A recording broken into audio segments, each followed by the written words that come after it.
The guy is on his level, and he's the palace's second in command. Even if he's a little weaker, that means nothing in a real fight. The longer this struggle goes on, the more difficult it is to predict who will win. If that's the case, he'll get it over with as quickly as possible. The man activated the Ghost Eye's glittering sword technique. A sparkling cloud immediately followed. This attack contains a huge amount of chi. Spirit destruction will follow, and the boy understands that this is dangerous. He was surrounded by countless energies.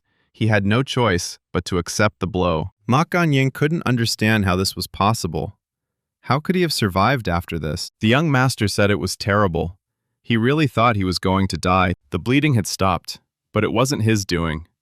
The 7-stage destruction powder from the soul had penetrated all his wounds. At this rate, his blood will completely coagulate and he will not be able to fight. The demonic energy in his body was pushing out all the poison from the 7-stage soul-destroying powder. The young master said he'd learned to share what was good for him. Without thinking, the boy threw his sword at him. Ma Kanying didn't understand why the boy had thrown away his blade. Was he really giving up? Suddenly, all his swords lined up in midair. It was like using the chi ball technique. He was controlling the swords with his mind. It is an unattainable realm that can only be conquered by absolute demons or higher beings. He has no time to think. He must attack first. He must kill him. In an instant, the man realized his legs weren't moving. The young master said he couldn't move, no matter how hard he tried. Then came the fourth form of the technique, the disaster resistance blades. The man realized the world hadn't slowed down, and he was awake. But why couldn't he move? This flame, hot as magma, and another chi, colder than the Arctic Ocean, surrounds his feet. Is that a force field? He's like a criminal, bound hand and foot in front of Enma. The guy made it so that he wouldn't be able to react to his next attack, but no one is going to give up. It's not up to him to decide when he leaves this world. His power is frightening, but it hasn't ended. The young master used a blade manipulation technique. The soul soars. A huge red flame of fire rose above the sky. Everyone froze in place, awaiting the outcome. He uses chi to control the balls? The patriarch thought it was a technique only a martial arts god could master. The young master used this technique several times to finish him off, once and for all. His mind had long since reached the absolute demonic realm, but his body and internal energy could not keep up. Looks like that damn body wasn't perfect. Has that bastard gone crazy? Guy doesn't see the swordsman's intelligence, which he had previously seen in him. He managed to survive, taking his attack head-on. Ma Kanying was able to endure because his internal energy, martial arts, and body were in equal balance, in perfect equilibrium. He's come a long way, but he's still unstable. The man is surprised that someone like him can control the chi sphere. The young master understands that he could die if Ma Kanying strikes. He must strike first. His shining sword, Ghost Eye, was created to help him gain control of the chi ball and mind blade, the pinnacle of swordsmanship. The boy uses a technique far more advanced than the phantom eye of the shining sword. The man realizes he must kill him. The young master is currently unable to stop him due to a lack of internal energy. It had been a long time since he thought he would actually die. Had that time really come? The boy wondered what to do now. Until now, he had been fighting with only one intention: to kill him. The young master behaves like the people he hated most. Shouldn't protecting himself have been a higher priority than his mission? Wasn't survival the most important thing? His life was the most important thing to him. But why did he fight so hard? Mokun-in is sure the boy won't be able to move with such an injury. Now he's definitely won. The third young master always hated it when someone took his spoils from him.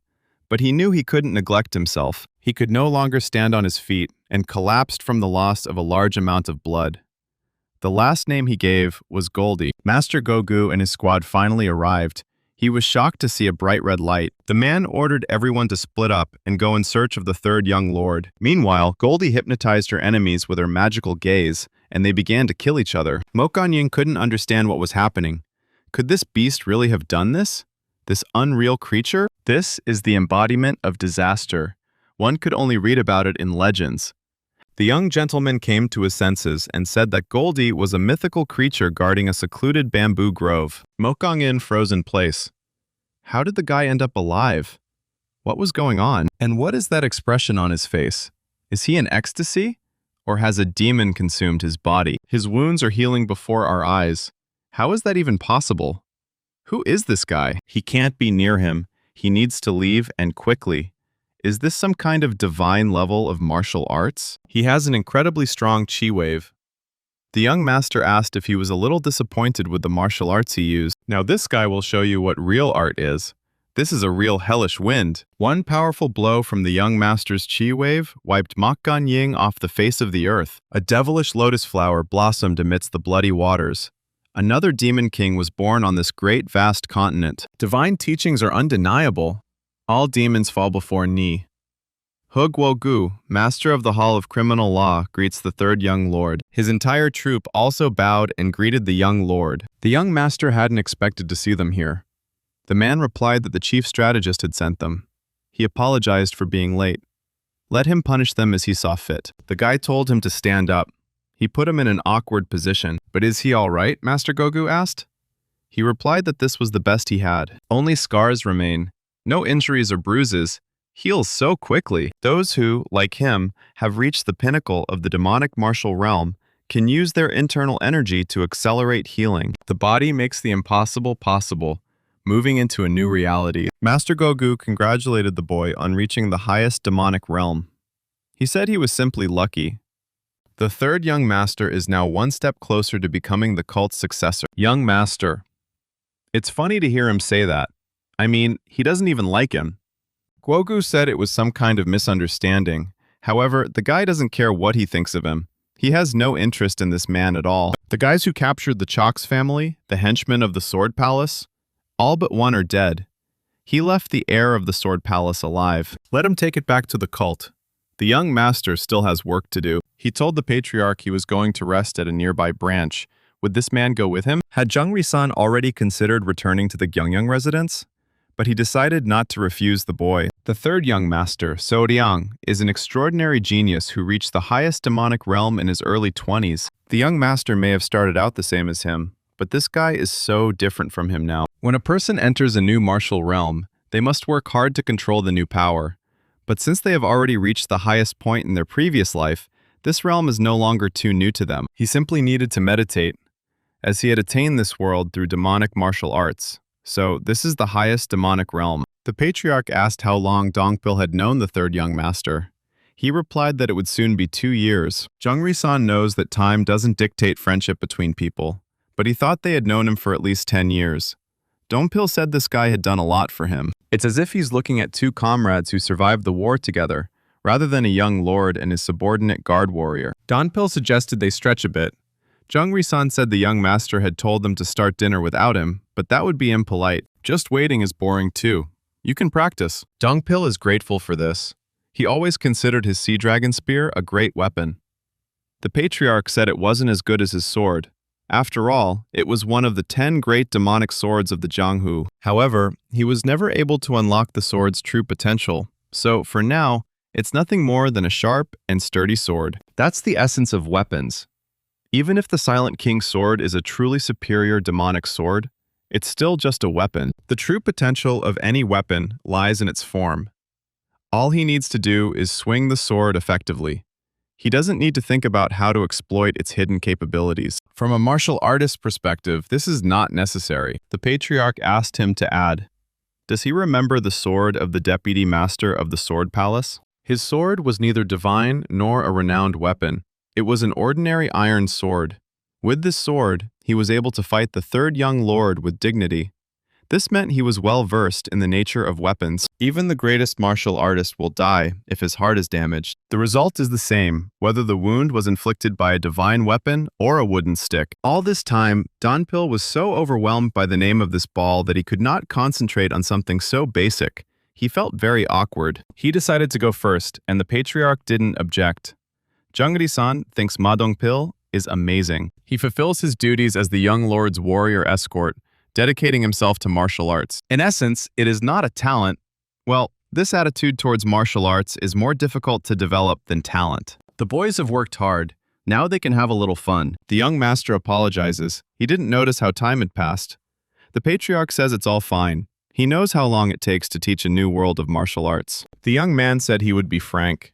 He wanted Patriarch Zhengri-san to be his subordinate. The patriarch has only 2 questions.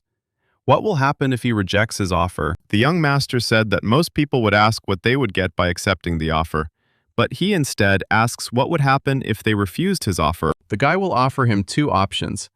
If he accepts his offer, he will ask him for a lot. Of course, if the patriarch wants, he can also ask him for something, but this relationship would not be one of master and servant. The man asked if they would use each other. The young master said that was, roughly speaking, true. But what if he declined his offer? Nothing will happen. They will just rest here and then disperse. Is that all? The boy asked if the man really thought he was going to hurt him. Jungri-san said there is no neutrality in the succession struggle. There are only enemies and allies. Wouldn't he become an enemy the moment he retracts his offer? Even if he had rejected his offer, he would still have been just a patriarch, not his enemies. Why does the boy think that? What if he works with someone else one day and has to betray him? So the young master will consider him an enemy when the time comes. If this is true, then people might say that the third young master is patient, but they wouldn't call him wise. He himself is confident that they would call him a fool. Having the support of the 7 demonic cult families at his side is essential when it comes to attacking the righteous Heavenly Alliance and the Iron Blood Fortress. But letting one of them go? That would be foolish. These two organizations, why would the young master do this? Is he planning to start a war? The guy said no one knows. He hadn't thought that far ahead, but he's willing to do worse if it means he can eliminate them. So what are his goals? Does the young master want to expand his influence as patriarch and live in prosperity? Or protect his status and live out the rest of his life in peace? If the divine cult started a war, would Jungli-san have to go into hiding? The man said that wasn't what he meant. If war had broken out, his family would have been at the front. But if the young gentleman intended to deliberately start a war, that wouldn't be in keeping with his status. There is no neutrality in the struggle for succession. The patriarch himself stated this earlier. But enough about that. Even if he rejects his offer, he won't harm the Kogyung family. If he accepts it, he'll have to go through all the hardships with it. If he rejects it, he can simply rest here for as long as he wants before returning. Now the man understands his intention. The boy hopes this has eased the tension in his shoulders. So, what's the second question now? The patriarch said that the young gentleman had already answered him. The man wanted to ask what his purpose was. Before you respond to his proposal, you need to know what kind of person he is. Is his goal to get rid of the righteous Heavenly Alliance and the Bloodsteel Fortress? For that to happen, he first needs to become the successor. And in the process, this guy will shed a lot of blood. He is currently asking the father of the 6th young lord, one of the candidates for successor, to support him. The 3rd young lord knows this. The patriarch asked for more. His son is unfit to lead the cult, and he doesn't think his son will be able to defeat the 1st or 2nd defeated lord. If blood was spilled during the battle for the heir, if his son was there, he would kill him, no matter what. The boy replied that would not happen. From now on, Jungri-san, the patriarch of Pyongyang, will serve the 3rd young lord as his master. If the boy had stood up too, it would have been impolite to the one who had decided to serve him as a master. The young master said he was looking forward to working with him. That's it. The report is complete. Heavenly Demonic Divine Cult, Demonic God Palace. Gogu informed the Lord that the 3rd young lord, Soryang, had reached the highest demon realm. The man replied that the Demon Court Pavilion had asked him 10 days ago. They had informed him of this. Guogu was surprised because this meant that the Demon Lord already knew about it. The gentleman asked how long it had been since he had been here. Guogu replied that it had been 26 years. He has been heading the criminal law office for about 10 years. One day, the Lord visited the Hall of Criminal Justice Prison. It was an underground fortress. Master Gogu believes that there is nothing special about this. The Lord said that the man uses his talents very well. That's why he values them and can act accordingly. Let him not dwell on his failures and drown in disappointment. He is his most treasured disciple. For those who don't understand, it appears that Guogu was the first disciple to die in the courtroom. Meanwhile, the young lord completed another test of his demonic arts. After he reached the supreme demonic realm, the demonic arts of the 9 profound realms completely changed. Of the 5 gates of hell, only 3 remained. The gates of the guardian spirits, the gates of heaven and earth, were merely paths leading to the realm of the higher demons. Now, having reached this kingdom, he will never be able to open these gates again. The beginning of a new gate to hell. The Demon King's terrifying technique, tormenting the world. The 3rd entrance to the 9 depths of demonic arts. When this door opens completely, he will find himself at the same level he was at in his past life before death. It will happen soon, if he can continue to train as hard. The problem is that demonic art requires change. It's gotten a lot stronger, but where did all the precision and detail go? After studying the demonic arts, his heavenly ascension technique became destructive and cruel. He is confident that he will not be able to use it in the series as before. The 9 heavens contraction divine steps are still as powerful as before, but the technique and demonic energy are in conflict with each other. Every muscle in his body rejects this technique. He needs more time to release this pressure on his body, which is slowing him down. The young master realizes that his body has changed since he reached this world. The reason he could use these techniques so freely was because his experience as an assassin was greater. Now everything is different. His body craves a new martial art. It also means his mind wants it. He just wasn't aware of it. An instinctive desire to destroy. The moment he realized what he truly wanted, his body and mind became one. Body, mind, and chi as one. He simply has no other choice. The heaven-raising technique. The divine steps of 9 heavens compression. He regretted it, but now he had to forget about them. These techniques helped him survive as a killer. But now they're in his way. He can safely say goodbye to them. She was honored to meet him again. She didn't expect to see him like this again. Yanzhou Branch. The head of the 1,000 Golden Treasures family, Manhwa, congratulates the boy on his great achievement. The young master believes that everything was not so great. He still has a long way to go. She is the sole head of the 7 families, and also one of the 10 strongest martial artists in Jianghu. Guy believes she must have a reason to see him if she came after the inspection was over. The young master asked what Hong Yoden was doing there. The woman had heard that the Choksa family had been exterminated. She couldn't help but go and check on them. After all, they are members of the 7 families of the demonic cult. The guy said she was loyal. Ranhua also heard that the young master was going to lead the Choksa family. The guy said he did, but the Sword Palace destroyed the Choks family. She seemed to have realized during the test that he preferred direct and brief conversations. The conversational tactics of a salesperson who knows how to tailor the conversation to the person he's talking to. Then he decided to be straightforward. The young owner asked if she had decided to provide financial support to the Chokov family. Ranhua replied that the guy quickly understood the essence. But why did she make such a decision? It's all because of this child. She's determined to restore her family. He's next in line to become patriarch, but she has no experience leading such a large number of people. Guy asked, so she's taking responsibility for the Choks family? The woman said, of course.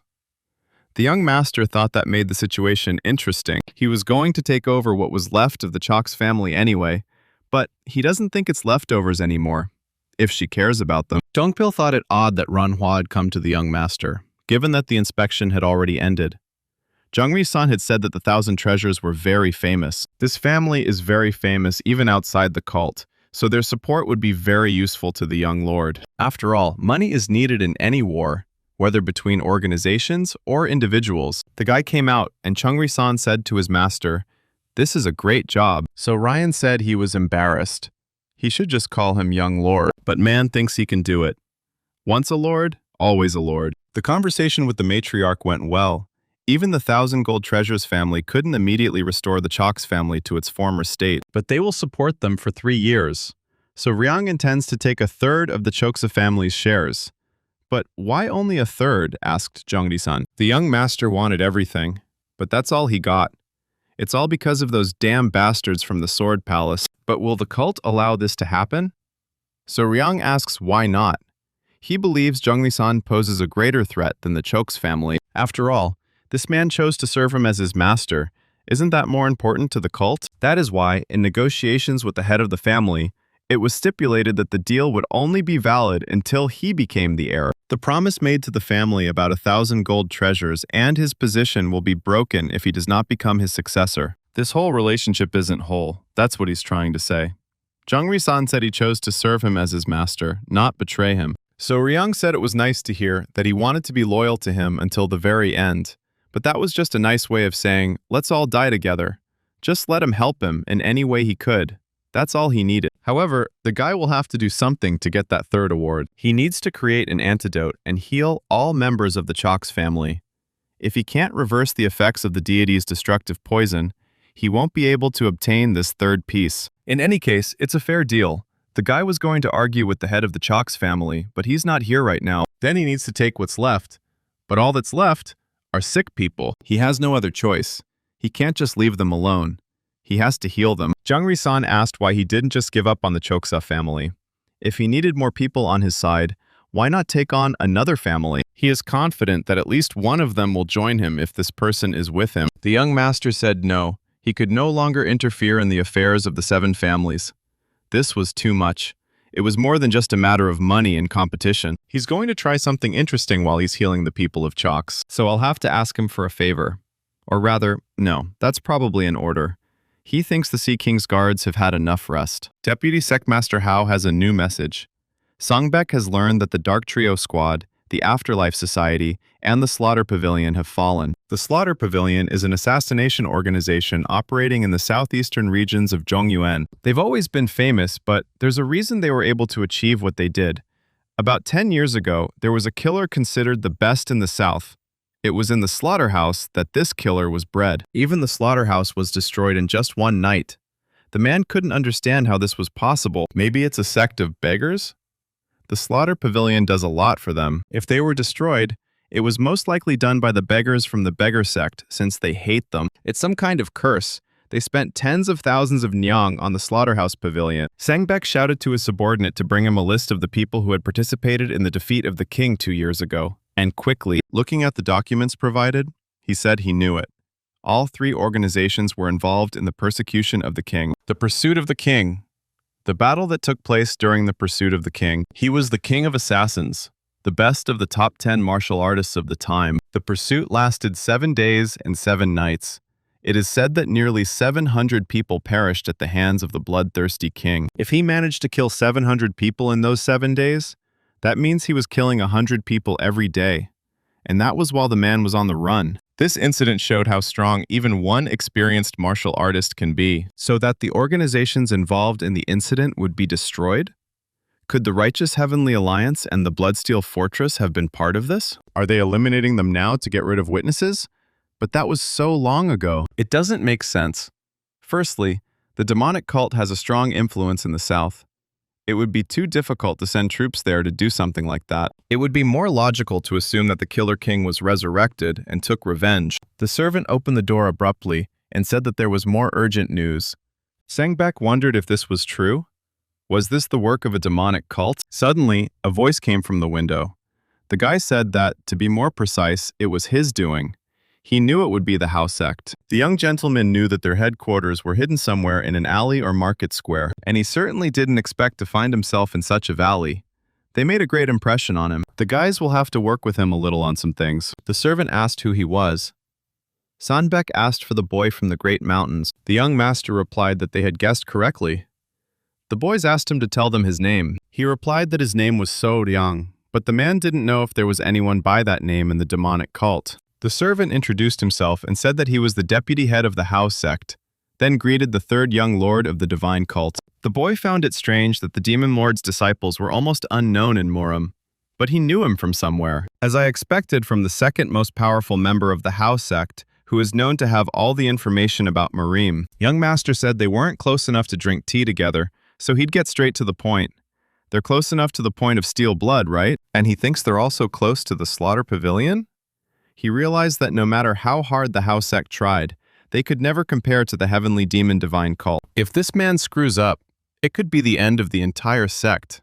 The gentleman said he's not going to blackmail him or anything, so he should relax. He simply wants them to find him someone who has mastered the art of poison among the leaders of the Sichuntang clan, the closest one to this place. His eyes showed fear as he asked, "Does young master mean the Tong clan?" He tossed him in advance and said that once they completed the task, the young master would reward them generously. He gave them 5 days to complete the task. Seeing his reaction, Soryang asked the man if he doubted himself. The servant replied that it was impossible. After apologizing, the man said that he could not accept the request. Then he told me there were a few organizations they didn't touch. The Tang clan was one of them, and until now, they had never sold information about them. The young gentleman asked the man, refusing. The sum was quite large, after all. He knew that the house sect would come to an end once it was discovered that they had sold information about the Dao clan to the demonic cult. In some ways, the Tang clan is known to be more brutal and decisive than the demonic cult. The young master asked the man if he was afraid of retribution. It seems that this is true. He thinks that the steel strength of the blood will not protect them. Yes, they call it training, but he knows they are all treated like errand boys. The young lord feels that he has been attracting too many new people to his side lately, but what he lacks most is information power. Within the cult, this doesn't matter, but he feels that the lack of decent information will be a very limiting factor for him if he wants to be more active outside of it. Extending his hand to the man, the young lord said he would protect them from their enemies, even if they prove stronger than him. He offered the boy a job. The man bowed and asked for forgiveness. The young master was outraged, for he refused to fulfill his request and was unwilling to work for him. He was difficult to deal with. He said he couldn't lie to him just because the young master was a guest from the great mountains. Please make him understand. So Ryan said that then he thought he had no choice. He still wanted information about the Tang clan. He then told the boys that he had a gift they might like. Without thinking twice, the man asked what the gift was. The young gentleman said that this was a list of deals he had made at the massacre pavilion, and these guys were there too, an intelligence agency working with an assassination ring. He's not that curious, but he senses that many people in the pavilion would certainly be. Do they even realize how resourceful those righteous people from the Heavenly Alliance can be? Doesn't he think they'll try to kill them if they find out about this? The young master will give him 4 days instead of 5, so he'd better hurry. Otherwise, this list will end up in the Righteous Heavenly Union. Manhwa asked if he had destroyed the 3 assassination organizations in the south. Send requests to the other 3 to prevent them from entering Sichuan? Furthermore, he threatened the House sect and kidnapped this man? The young lord realized he was right. The woman wondered if he really was the demon lord's apprentice. The boy was acting like a wild dog. She told the young gentleman that she understood he had chosen the path that would take the least amount of time to achieve results. The boy thanked her for the praise. The woman said this man was no ordinary member of the Tang clan. He was the master of the Poison Dragon Pavilion. The young master asked, "Isn't that better?" He assumed someone like him would know how to make an antidote to the poison of deity destruction. And suddenly, she said that the owner of the Poison Dragon Pavilion was the brother of the Tang clan patriarch. The young gentleman said that the woman seemed to be worried about the consequences of this kidnapping, but she was missing the most important thing. The Tang clan is the only clan they dislike. They even passed on poison to the bastards from the ballroom dance palace, which ultimately caused them great harm. The Tang clan bastards have a motto that goes like this: repay favors double, and offenses tenfold. The young master is different. He may not repay a favor, but if someone does something bad to him, he must repay them twice as much to survive it. He wouldn't even be satisfied if they chopped off his limbs and fed them to the dogs. And she's worried about the consequences? That's not something the head of one of the 7 families should be worried about. Watching him, the woman thought that he was strong. He was more resilient and braver than any cult member she had met. At the same time, his thinking is 100% aligned with the cult's ideals. It's not like a member of a divine cult to sit back and not seek revenge after being wronged. Manhwa said she had forgotten the ways of divine worship, then apologized. The young master replied that she didn't need that. What mattered was what they did from now on. The woman replied that the problem was how to get him to tell them what they wanted. After a moment's thought, the young gentleman replied that they should simply beat him. She said he knew what the Tang clan was like. They had very strong wills. Most forms of torture and threats wouldn't make them open their mouths. The young gentleman replied that then, in his opinion, he would have to put up with extraordinary torture. He doesn't brag, but he has never seen anyone subjected to his torture methods. After some time, the young gentleman handed her a paper and said that this was how to prepare an antidote to the poison of deity destruction. He told her he'd kept him alive just in case, but it had to be legal. The woman realized she couldn't predict him at all, not because of the illogical speed with which he improved, nor because of his ability to torment others. A calmness she hadn't expected from such a young man. Donpil ran up and told the young master that he had cleaned the rust off the weapons of the Choksa family's martial artists. The boy replied that it was a fine job. Because of the poison, they were forced to remain in bed. Even if they had regained their inner energy, they would have found it difficult to move as before. At the very least, it would be better to train with better weapons and help them recover faster. They certainly require a lot of maintenance. The woman realized he was truly mysterious. Sometimes he was so silly, but other times he was like a righteous, orthodox martial artist. She thanked the young gentleman again for everything. He replied that he had simply done what he had to do to get his share. Otherwise, why would he have done it? The woman said that contradicted what he'd said earlier. This was the guy who'd lectured her about this place. It had been a while since she'd last received such a lecture. The young gentleman replied that everything was fine. He told me that he was just chatting nonstop and that he should not pay attention to. She said that she heard that the young master had many unpleasant situations with the Chokes family, but he was helping them. The guy replied that he wasn't helping, but simply using them for his own ends. After all, they helped him too. Manhwa said a lot had happened, but she'd also had fun thanks to him. The young master replied that he shouldn't say that. He was the one taking advantage of her goodwill. Please let her come by if she ever visits the divine cult. He will treat her to delicious food. The woman replied that it was very tempting. She would find time to visit him someday. Because of him, in this case it was difficult to determine who was the orthodox faction and who was the demonic cult. The attendant asked if anyone had heard that the third young lord had returned. 3 months had passed since he left. One of them said he'd heard the inspection committee was quite clever. Apparently, he'd taught the patriarchs who resisted a lesson. It seems he did show them the virtues of divine worship, which is impressive. Isn't he the first, since the first young lord, to carry out the demon lord's orders so flawlessly? Don't they feel sorry for the other disciples? One of the guys asked what he meant. The guy replied that the first young lord had always been successful. Had anyone else besides the third young lord ever made that impression? He tried to calm his comrade and told him he shouldn't say such things. The boy replied that the other young lord had never even received an order from the demon lord to take any responsibility. The boys tried to stop him, as he could die before his fate. He should stop talking nonsense. They'd better go and eat. As it turned out, they were being eavesdropped on around the corner. The second young lord stopped his subordinate. One said that if they dared to speak ill of him, he should rip their mouths out. Guan Peng asked, should he react to everything outsiders say? There were people in the sect who would speak ill of not only him, but also the first young lord. Did this guy really intend to find each of them and kill them? He realized that everyone was talking about Soryang these days. People say it's considered a crime to speak ill of even the emperor behind his back. The servant apologized for letting his emotions get the better of him. The second young lord realized that knowing himself was as important as knowing his enemy. He came to the demon god's palace for the first time in a year. He decided to ignore Soryang. Although it was the palace of a demonic god, it was neither bright nor dazzling, but it is noble, majestic, and quiet. It is an ideal building for God. It's amazing, no matter how many times the guy looks at it. He loves it there, living there and seeing the world at the same time. Isn't that amazing? Approaching the guards, the second young lord told them to tell the demon lord that he would like to see him. The man apologized and replied that visiting was prohibited today. The second young lord asked, is something wrong? As it turned out, the third young lord and the demon lord were having a private conversation. The guards informed the boys that the third young lord and the demon lord were holding a private meeting. They should come back tomorrow. The lord's assistant asked if they could at least let them know he was there. They hadn't seen him for a long time. The guards strongly advised them to leave. The assistant shouted that they were doing the wrong thing. The second young lord was with him.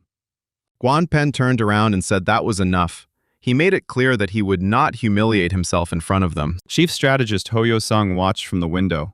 He was surprised to see the second lord there. The guy doesn't flaunt his authority and tries to make sure people see only his good side, but in reality, he is very ambitious. The second lord is perhaps the most power-obsessed of all the apprentices. Is the real struggle for succession about to begin? The demon lord suggested drinking Jen Nanchuan from Sichuan. It has a pleasant aroma. The young master always wondered if he would get a stomachache if he drank something so strong without food. The man replied that he did not want to interrupt the aroma of his drinks with food. Did he think the guy liked drinking? The young master said yes, but it hadn't gotten her drunk in a long time. So Ryan drinks to get drunk, but no matter how much he's had lately, he doesn't get drunk. Because of this, he hasn't had a drink in a long time. The Lord believes that this is better than making some mistake while drunk. The young master noticed that today, he looked more like an ordinary person than at any other time they had seen each other. He may be revered as a demon god, but at the end of the day, he is still human. First, Li Jong-sun would like to hear what the vice master of the Sword Palace was like. I would also like to know why the guy didn't return immediately after the examination was completed. Let him explain everything in detail. What and how it really happened. The young master thought he should take his words back.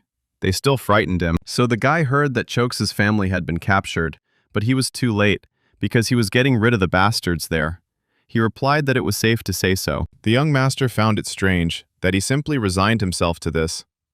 It was a terrible explanation. Lee Jung-sung said he wanted to hear the real reason, not just the situation. Does he really see right through the guy? The Lord amiably shares his drinks, but at the same time, he looks down on everyone with his demonic eyes. Lies won't work on this man. Since there is no point in hiding anything, we will tell him the whole truth. But in return, please let him take a look at his martial arts after this. The Demon Lord said that he did not need his help, considering that only a short time had passed since he had reached the highest demon realm. There are a lot of problems here, and the guy is trying to fix everything. But he had to give up many of his techniques. Lee Jong-sun believes it doesn't take much to learn his martial arts, but he understands why the young master is asking him to. So-ryang has a dream.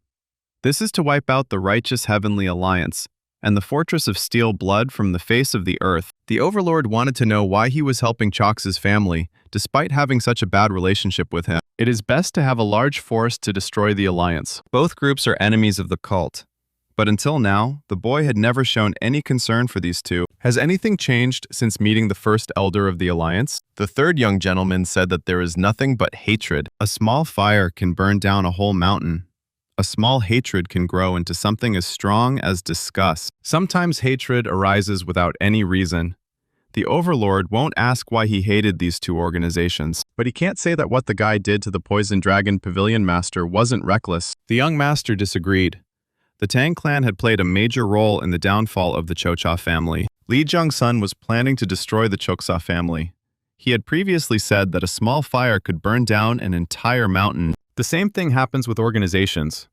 This family would later create major problems for the cults. The Sword Palace used the Tang clan's poison and captured the Chocha family. He didn't care how the Sword Palace planned to deal with the Chocha family. The result was what mattered. And in the end, the Chox family was closed. The young man asked if he intended to use this to put pressure on the Orthodox Murim.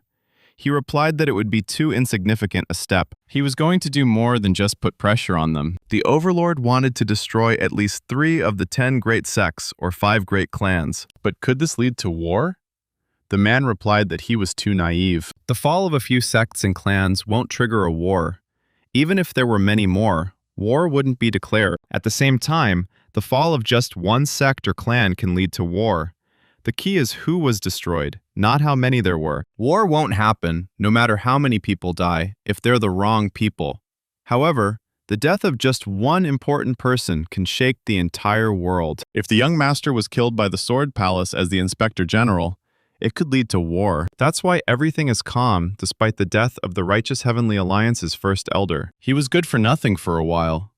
His death meant nothing. The Overlord said that now So-ryang had changed his plans to help the Choxa family. He replied that he understood everything and would pay him for all of this. The man mentioned his plans to destroy 3 clans or sects, so Ryang doesn't know how long it will take, but we'll try to make it happen. The woman who infiltrated the Chocha family is a disciple of the secret demon queen, meaning she has connections to the Steel Blood Fortress. Vice Master of the Sword Palace.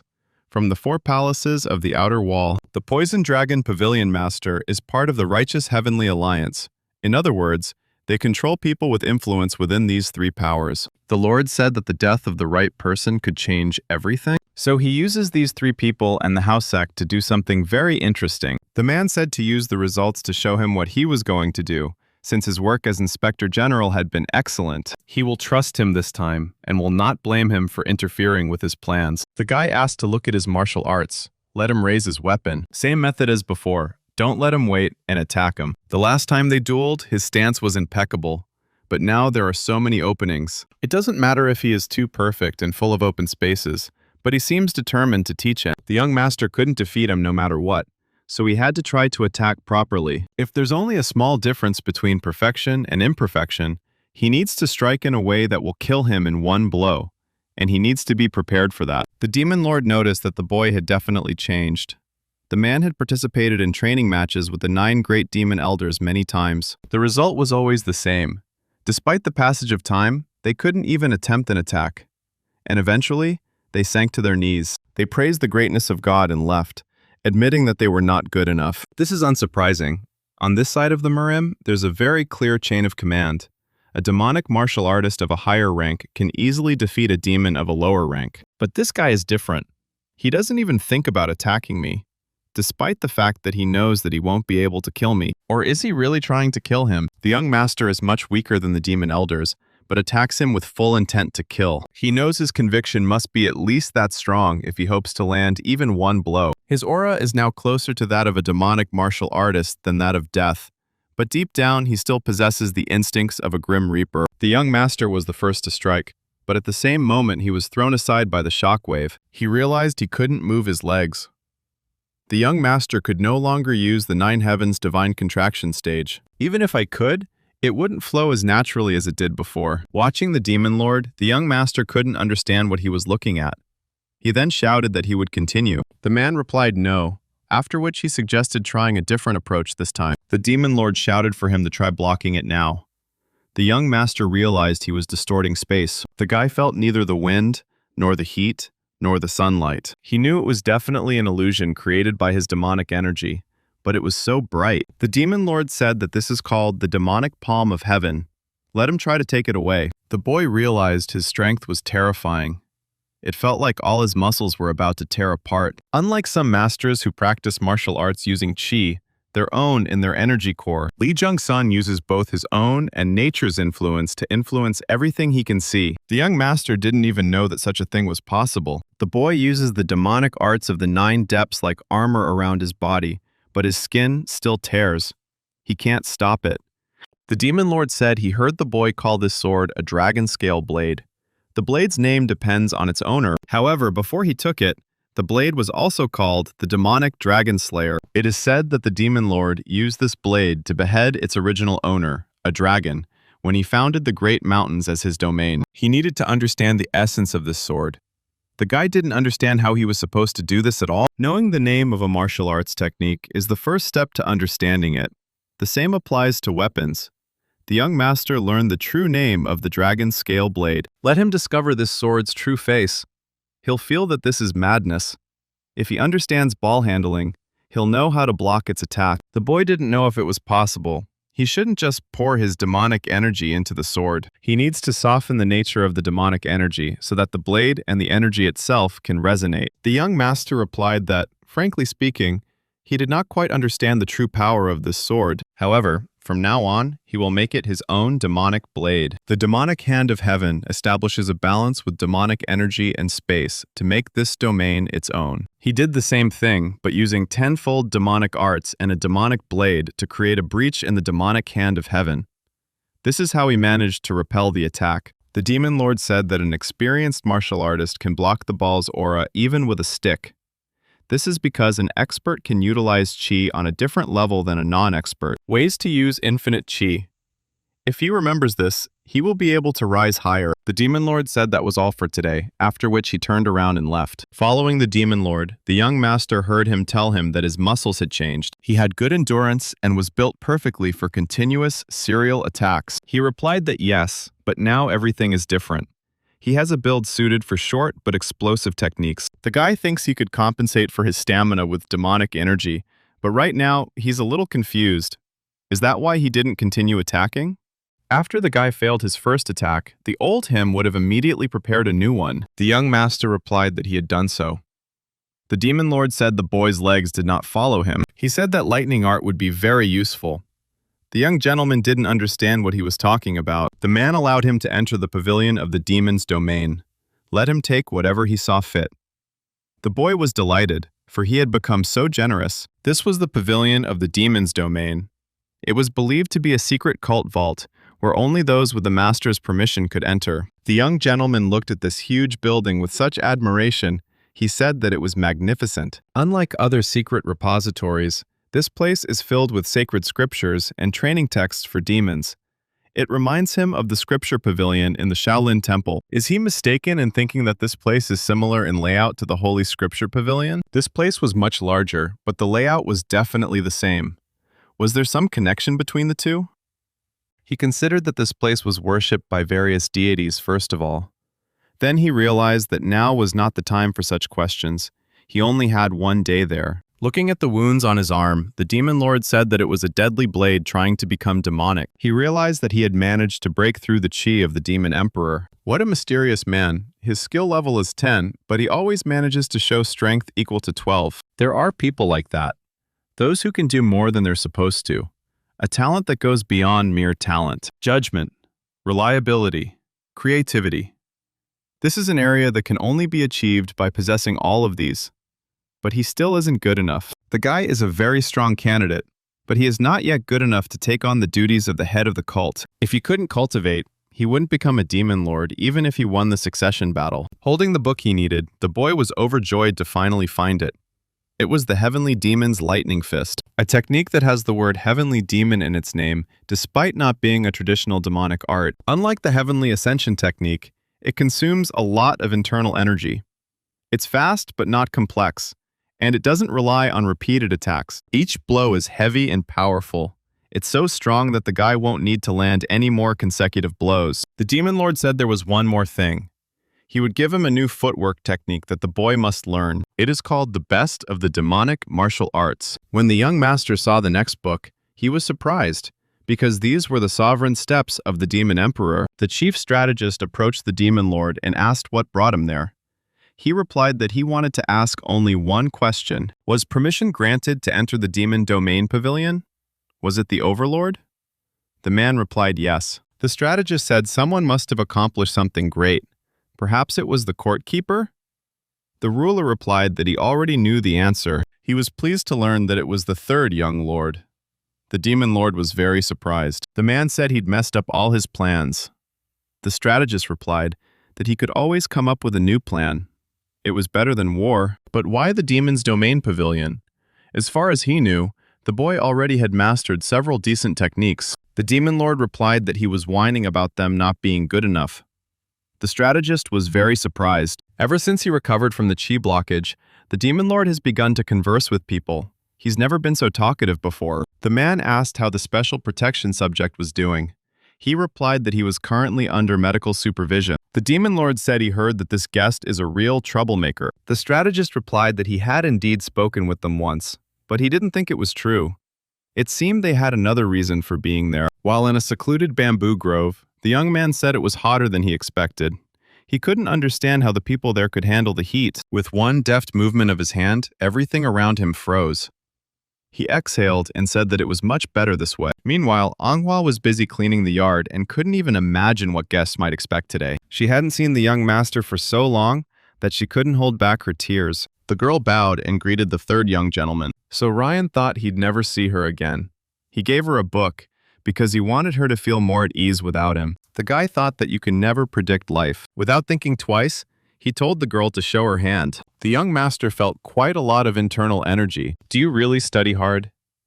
Anghwa replied that she studies 8 hours every day. Accumulating chi, as the term itself suggests, means gathering chi. This isn't something that can be achieved overnight. Therefore, consistency is key when training chi. But circulating and accumulating chi for 8 hours a day requires great concentration and patience. So Ryang believes it's rare to see a newcomer so determined to learn. He's proud of her. Anghwa couldn't slack off when he gave her the opportunity to train. The girl remembered Goldie and asked where he was. Or was he hiding on his head? So Ryan replied that he could now fit in his mouth. Goldie wouldn't fit on top of his head. Anghwa was worried whether he was injured or sick. She should feed him some boiled meat. The master replied that she shouldn't worry. Goldie would return whenever he wanted. They share chi with him so that he can find it whenever he wants. Dunpil returned meanwhile. The boys had just sat down at the table. The man said a specially protected target wanted to see him. But what was that? Someone in need of special protection. So Ryan wants to know what value this person holds for the cult. This man is the primary target of the Guardian's court, making him an important guest of the cult. Therefore, experienced martial artists from the inner pavilion of the Guardian Court are sometimes assigned to guard them. This refers to the hidden martial artists in the Guardian Court. There are not only former guards, but also former demon elders and demon generals. Are former experts spending their final years in the indoor pavilion instead of simply retiring? Do they agree to this voluntarily? Where does such devotion come from? The young master found it strange that Dongpil was smiling. Why did he look so happy? Proud of himself for talking about the inner pavilion? So Ryan doesn't know who this target is, but he doesn't care. He's already busy. Who are they to tell him when to come and go? They can knock on his door if they want to see him. Donpil understands it's impolite, but they can't leave their residence. When a special security subject is brought into the sect, they confine him to his quarters to prevent any mishaps. Either way, the guy doesn't care, but he'll let them know. They are now in a secluded bamboo grove. The young gentleman asked if they had already gotten used to this heat. Former first head of the Guardian Court, Yang Zhong, said that these guys are everywhere. But that's nothing compared to what it was before. At least they don't operate in groups anymore. The boy heard that Yan Zhong had also been living here for a long time. He replied that he hadn't lived here. For 7 or 8 years, it had simply been his job. The young master said it was amazing. He'd heard that most experienced martial artists couldn't last even a few months here. Yan Zhong told the guy they were having chicken soup for dinner that night. He was surprised.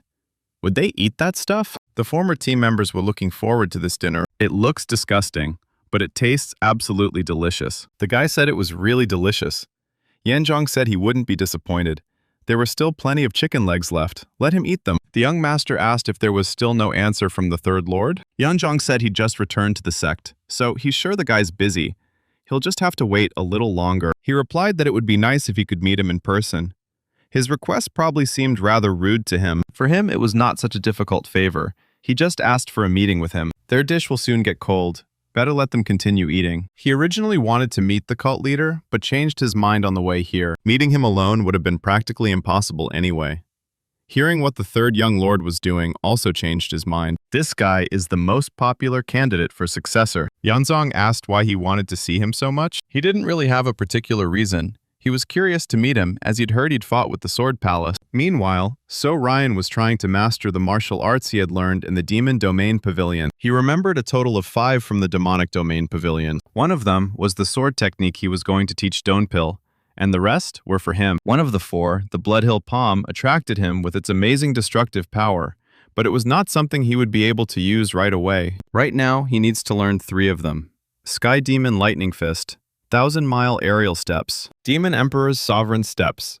This is a stunning footwork technique. It's perfect for him. However, he was told that only Li Zhongsun, the first young lord and head of the council, had mastered this skill. Of the 3, Li Zhongsun was the only one to fully master this skill. He said that even the Senate leader hadn't yet reached the 7th level of mastery. If the leader of the 9 great demonic elders was still at the 7th level of mastery, then this must be a very difficult technique. The young gentleman thought that there was no time to rest and that he needed to start immediately. Starting from the first step of heavenly position, the second step of heavenly seeking, the third step of dominance, and the 4th step of competition. He will move on to the 5th step of silent rotation and the 6th step of flight, and then finish with the 7th step of sovereign. It's not just a matter of kicking. He needs to be careful about how he distributes his energy. He can't call it the best footwork technique in demonic martial arts. It's slower than the 9 Heaven Contraction Divine Steps, but it suits him more than the 9 Heaven Contraction Divine Steps. So Ryan is confident that if he can master this, he will be able to use his other skills much better than with the 9 Heavens Compression Divine Steps. He can do it because he believes in himself, and he will soon become much stronger. Master of the inner organ of enlightenment. So Youngshim greeted the third young lord. The young man wondered what had brought her here. She came to him because she heard he was back. Did the girl really just come to say hello? A skilled liar, no doubt. So Youngshim said that the guy wouldn't have noticed if she really wanted to deceive him. Let the girl wait a bit. He needs to finish his business and go inside. So Youngshim asked if she could watch him practice. He said sure. The young master quickly focused. Not everyone could match his concentration. He was born with such single-mindedness, but focus is what the guy worked for. It is precisely because the young master is so good at concentration that he was able to achieve such a level of martial arts at this age. Soyeon Shim heard that the current cult leader also reached the level of an absolute demon around his mid-30s. What could she think of the third young lord, who managed to reach the same level 10 years earlier? Soyeon Shim feels that he can truly become the successor. So Ryan finally figured out what was going on. He figured out how to operate this technology. The girl asked, "Was that the Heavenly Demon's lightning fist?" The guy was surprised. Does she already know what it is? Soyeon Shim replied that her main martial art is the lightning fist. She wanted to know why he practices it and about his missions as an inspector. They can also engage in light sparring after the conversation. Special security object, Deputy Palace Master of the Northern Sea Ice Palace, wishes to see the third young lord. The guy asked why he wanted to see him. So Yunshim replied that she didn't know either, but he thinks he should go see him instead. He specifically asked to meet him. Not the cult leader, not the elders, not the first young lord, just him. He must have a compelling reason to want to meet him. It's important to find out what he's thinking about, or what he's planning. So Ryan asked if the Guardian Court or the cult leader should have checked this. He didn't understand the reason he'd given for his visit. So Yunshim replied that he came to inspect the place. The girl thinks it's just a tour. Could Lee Jung-sun have really let him into the divine cult for such a ridiculous reason? This letter states that the third young lord accepted their request. This is good news for the young gentleman, and he is looking forward to it. Yeonjong asked if he needed to be absent when he arrived. The guy replied that he would be very grateful. The second team was assigned to protect him, while the rest hid nearby. They would move away a bit, but they still needed to maintain a certain distance. Yeonjong doesn't think he needs to talk about it. But since they've been living together for a long time, he wants to warn them. Let him be careful. The third young lord was once called a tyrant. He hadn't interacted with him himself, but even if the rumors were only half true, he was difficult to deal with. The guy understood everything and thanked him for his concern, then let him know that lately he has been called the Demon King. With the advent of peace, the cult members have lost their militancy. They are different from those who retired, like him, yet the very blood of the demon still flows within them. Madness lives within them, as strong as their own, if not greater. They call the third young lord the Demon King, nothing more and nothing less. And this name speaks volumes of the respect the demonic martial artists hold for him. Yeonjong is sure the guy has his own reasons for wanting to see him, and he doesn't want to know about them. But since he wants to talk to the third young lord, it is better not to provoke him. On the way here, the boy heard many rumors about the third young lord. Yeonjong said that the demon lord appointed him as a special inspector general. He defeated the 7 patriarchs and also destroyed the martial king clan.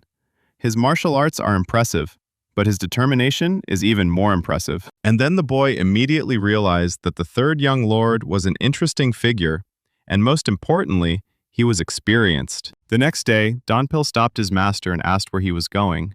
He replied that he needed to go somewhere. Dongpil wanted to go with him, but Soryang refused and ordered him to practice the technique he'd taught him. It would take him some time to get used to it. The man agreed, but he found it strange why the young lord covered his face to go outside. So Yunshim came up and said that the young master might have felt awkward. Donpil turned and greeted the master of the Center of Inner Enlightenment. The girl said there was no need to be so formal. The man replied that he must. But what brought her here? So Youngshin came to convince the young master that it would be best to meet with the security guard's special target. And then she had a little warm-up. Was she sparring with the young master? The girl replied that she was. Dongpil thought it must have been quite intense. So Youngshim is surprised because the third young lord is growing up at an alarming rate. It was a more profound experience than she expected. There are many people in the cult who are stronger than her, but she can count on one hand those who wield the lightning fist better. And yet he managed to press her so well. Is it because he's reached the highest level of demon? Or is the guy simply talented? How does he manage to understand techniques so well? He has just reached the highest level of the demonic realm, but he already sees through its essence. With each attack, he masters the technique at an alarming rate. At this rate, it won't take him long to master it. Dongpil challenged the girl to compete with him if she wasn't busy. So Youngshim replied that she was busy and was confident that, when it came to being busy, she was second only to the chief strategist. The man apologized for his persistence. However, the girl agreed. She thinks that a day spent playing isn't so bad. But first, they needed something to eat. She was exhausted, even though she hadn't used any internal energy in her attacks. Dunpil would prepare some food for them right away. The boy was cultivating in the grove and suddenly felt very even steps and walking speed. Doesn't the young master really hide his presence and try to show himself off? He's definitely a well-trained martial artist. Finally, the third young lord is here, Soryang. The young master never wanted to come back here while he was alive, but sometimes he missed the breeze here. He's trying to feel that breeze right now, so let him stop creating that icy aura. The boy turned around and asked if he was the third young lord. He clearly didn't expect to see him in such a state. What happened to his eye? So Ryan said that it would have been better if he hadn't invited him here for some stupid reason. It's been so long since he's eaten this meat. It's delicious no matter how many times he's eaten it. The guy has good taste. It looks a little disgusting, but the flavor of this dish is extraordinary. He also ate it quite often during his stay here. The guy had been wanting to ask this for a long time. What happened to his eye? So Ryang replied that it was simply an injury he received during training. It was some kind of curse. She looked like she barely had the strength to hold chopsticks, but her fist was definitely powerful. They fought using only the Demon Emperor's Sovereign Steps and Lightning Fist, sealing their internal energy. But it is on a different level of understanding. Endurance, sensitivity, strength, speed. He had the advantage in all of these, even without his internal energy. But all of it was meaningless against someone who had mastered the technique. But did she really have to hit him in the face like that? He could have died if it had been a sword, and she her fist. It was his fault for letting his guard down. He needed to be on guard. After all, he hadn't yet reached the level he had in his past life. He couldn't let his guard down at all. So Ryan is upset. Next time he will ask to fight with internal energy. The young gentleman said they needed to get down to business. Why did the boy want to see him? Had he met the swordsmen from the Sword Palace? What were they like? So Ryang replied that they were strong. It's hard for him to explain the details of that fight. They were intense, and that made things a bit difficult for him. He would be a little stronger than him, the Vice Palace Master of the Sword Palace. The guy replied that he thought too highly of him. They called him a rising star. So Ryang believes that if he used his hidden power, he is sure he could fight back. The young master doesn't know if it's a seal or something like that, but isn't he upset? Everyone would praise him if he used this power. So Ryan believes he has his reasons for this. But how could he have known about this? The young gentleman replied that he had simply realized it at first glance. His posture, breathing, and chi are superior to humans, but his strength and internal energy are that of a top-level martial artist. The guy was surprised. Did he really see through the potential of Liu Li's great method? This isn't something you can see just by being a martial artist. He has a very keen eye. So Yang doesn't think the boy invited him here because he's curious about the skill level of the swordsman at the Sword Palace. Why did he want to meet him? The boy replied that he thought he was the cult's most devoted minister. Furthermore, he is now its most famous and supported member. He wanted to ask him to help form an alliance between the cult and the Ice Palace. So Ryan doesn't understand. If he came here for this, then shouldn't he have asked to meet with the Demon Lord? He's just his student. He has no authority. The guy said she knew. The Ice Palace was the most powerful force outside its walls. An alliance between them would be of great benefit. He thought So Ryang was just the person to help in this matter. This guy is very confident. Even if the rumors are only half true, the Ice Palace is as powerful as the Shaolin Temple. It would be a good idea to form an alliance with them. So that's the real reason he came here. What do they want from them by forming an alliance? Let him tell the truth. If he lies again, he will leave. The boy told him to save his little sister. She was captured in the Beast Palace. So Ryan couldn't believe his ears. Were those guys with red dogs? That's why he wants to form an alliance with them. Doesn't he know what this place is? He replied that he did. His father, the Lord of the Ice Palace, wants the other three palaces to fall. The Ice Palace has never been interested in Jin Yuan and only wanted peace in the Northern Sea, but the other three palaces are putting pressure on them. He is sure that So Ryang knows that the Beast Palace cooperates with the Bloodsteel Fortress and the Sword Palace with the Righteous Heavenly Alliance. Against this backdrop, the Palace Lord's child was kidnapped. They found themselves at a significant disadvantage. This would be good for the Heavenly Cult, since he heard they had already had conflict with the two palaces. They were a thorn in their side, so they could destroy them together. If they did, it would definitely benefit the cult.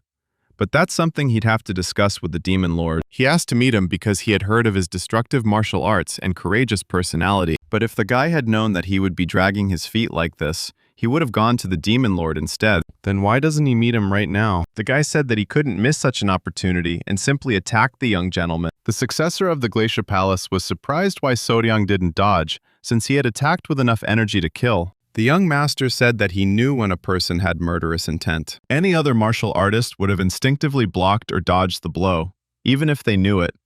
So Ryang asked why he had attacked if he hadn't really wanted to fight. What level is this? He hasn't even used his martial arts yet. Heavenly Hand of the Ice Soul is one of the 5 signature martial arts of their palace. Its destructive power is comparable to the Divine Fist of the 100 Steps of the Shaolin Temple, and the depth corresponds to the true Qi Taiji of the Wudong sect. However, So Ryan is not interested in all this. Why did he attack him? The successor said he was going to attack him again. The young gentleman said that he agreed. but this was the last time, so Ryan decided to use his new skill. He believes his technique is comparable to the divine fist of 100 steps. But isn't its drawback too obvious? The time between preparation and attack is too long. This may not be a flaw in the technology itself, but in the qualifications of the person using it. The guy asked what Soryang would think about it if he mastered this technique. Let him watch carefully and remember. This struck him as something surprising. He moves so slowly. It's a technique called Heavenly Demon Lightning Fist that he recently started learning. It was weaker than it should have been because Soryang hadn't mastered it yet. His moves are simple, but simplicity brings variety. Ice Soul or any other technique the guy used is similar, a technique that focuses on destructive power. But the Lightning Fist targets a single opponent, while his ice technique is more of an area attack. He analyzed the specifics of this technique in such a short time? Look at the look on someone's face when they've been playing Mortal Kombat for 5 years. This is the result of a battle with a Lightning Fist master, and without any internal energy at all. The difference between her and him is obvious. Even he lost to her in a fight without internal energy. Talking about it gets him worked up again. He'll definitely win next time. For every strong fighter, there's a stronger one. The guy said that his technique is outstanding. If he masters it, he is sure that he will not lose to most people. And why did he show him this? The boy thought he should do it in exchange for seeing Soryang use one of her skills. He didn't think the young master would simply show off if he asked, so Ryang replied that he wouldn't. He didn't like to exert himself unnecessarily. They need to know how sharp each other's blades are so they can help each other. That seems like a rather sinister way of putting it. The young man wants to achieve an alliance between the Ice Palace and the Divine Cult, and between them too. Doesn't he think it would be beneficial for the two successors to join forces? He thinks he's amazing, but he hasn't been chosen as a successor yet. He'll help in any way he can, so he should help him too? But isn't the guy losing too much in this deal? After all, Soryang is only one of 7 students, but he's already been chosen as his successor, right? That's true, but many people hate him. So Ryan asked if he wanted help getting rid of his enemies rather than doing it himself. He believed that choosing the right allies also demonstrates wisdom. Was it just an excuse when he said he wanted to save his sister? It wouldn't be a big deal if Soryang rejected his offer, but he was serious about his sister. If he could save her, everything would be fine, even if they became enemies. The young gentleman smiled and said that despite his appearance, he had a lot of masculinity. The guy replied that he hears this often, so it's not surprising. However, the guy may not trust him yet, but he doesn't trust him either. They call it a union, but it could be broken at any moment. They need to formalize it somehow. How does the guy plan to do that? A simple method for creating alliances between states has long existed. He thinks his sister will be useful in this regard. Yanzhong asked if he thought this alliance was risky. Isn't this too disadvantageous for him? What if he simply dissolves the alliance on his side? Was he really worried about him, even though he was a member of the divine cult? The man had never spoken to the third young master, but they knew each other well. Now the boy understands why the divine cult's martial artists respect and admire the third young lord so much. He keeps his promise. He's grumpy on the outside, but he's confident that as Soryang's ally, he'll do more than what's necessary. Yanzhong asked if there was a reason why he believed this. The boy replied that yes, he believed that the third young lord's goal was more than just becoming a successor. Meanwhile, at the Heavenly Demon Cult, Lee Jong-sun thanked Ju So-yeon for her good work on the Iron Horse Room. She achieved remarkable results, and she must have worked hard. This is proof that the girl knows and understands the path to developing her martial arts. But the ruler is disappointed in one thing. Ju So-yeon asked him to teach her. The man thought her martial arts were too limited. The strengths and weaknesses of her combat technique are trivial. Her martial art lacks the most important element. But what could it be? The Demon Lord said he couldn't learn it from anyone else. Let him figure it out for himself. Even a scholar who has read thousands of books cannot understand the entire world. To understand the world, one must see it for oneself. She is like a scholar who only reads books. The girl recalled the chief strategist's words about the third young master. Progress combined with experience completes training. So Ryan was brave when he needed to use martial arts, and when he needed to use his brain, he avoided violence. Suddenly, the Demon Lord was informed that the third young lord wished to see him. The man said to let him in. Something immediately stirred inside the girl, and she began to sweat. He doesn't emit any chi, but his presence is so powerful that Ju So-yeon can't take her eyes off him. Is this demonic energy? An exalted realm that transcends the concept of martial arts? So Ryan said it had been a while since they'd seen each other. She was definitely leaking. Is this guy an absolute demon? Lee Chung-san told the girl that she was free to go about her business. The man asked what the fifth one looked like in his eyes.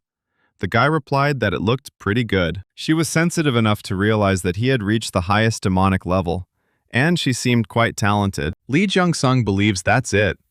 Based on her talent alone, she's the best in the cult. The youngest is comparable in age to her. However, it didn't solve a single problem. So Ryan thinks, we understand what's going on. It's a wall that most people with her talent face. Ju So-yeon will become frighteningly powerful once she overcomes this wall. The Demon Lord believes the boy is right. The man asked how the conversation with the successor of the Ice Palace went. The young gentleman replied that the boy had made a delightful proposal. Lee Jung-sun said he didn't want to know. A powerful figure from one of the 4 palaces on the outer wall was showing signs of activity after all this peace and quiet. It had to be something big. Whether he proposes an alliance or war will happen after he talks to him. So Ryang said he didn't know what they'd discussed. Lee Jung-sung replied that he did know the boy had gone to the third young lord, not him. Talk not to the master, but to his child. Immediately after the Sword Palace and the Beast Palace have caused a commotion, he will either harm the cult or benefit it. Apparently, he's not interested in the one thing everyone else wants to know, because what matters is not the cause, but the result. Lee Jung-sun has mastered not only martial arts, but also world affairs. He may not have the ability to predict the future, but he doesn't need to, because he sees right through you. The man asked if this problem could be resolved within the cult's framework, or if he needed to go beyond it.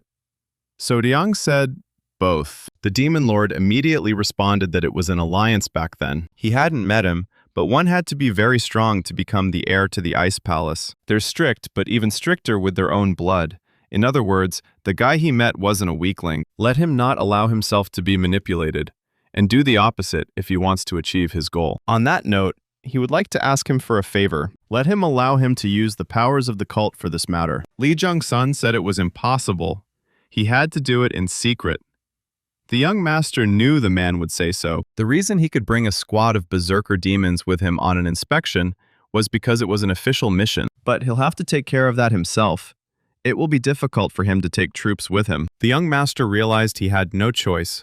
He would think about it a little longer. The Demon Lord gave him a report on the current duties and missions of the cult troops. Details of where and when each unit will be located are also recorded. Lee Jung-sun said to use it as he wished. The boy smiled and thanked his Demon Lord. He can go ahead and use this information. If next time he sees that he is clumsy with his feet again, he will take this technique away from him. So Ryan knows he must improve himself to avoid embarrassment. So, the Ice Palace is on a different political route than the other 3 palaces of the Outer Wall. The Ice Palace's heir's younger sister was traveling through the northwest region of Jong'an when she came across the beasts of the Beast Palace. A fight broke out, and they grabbed her.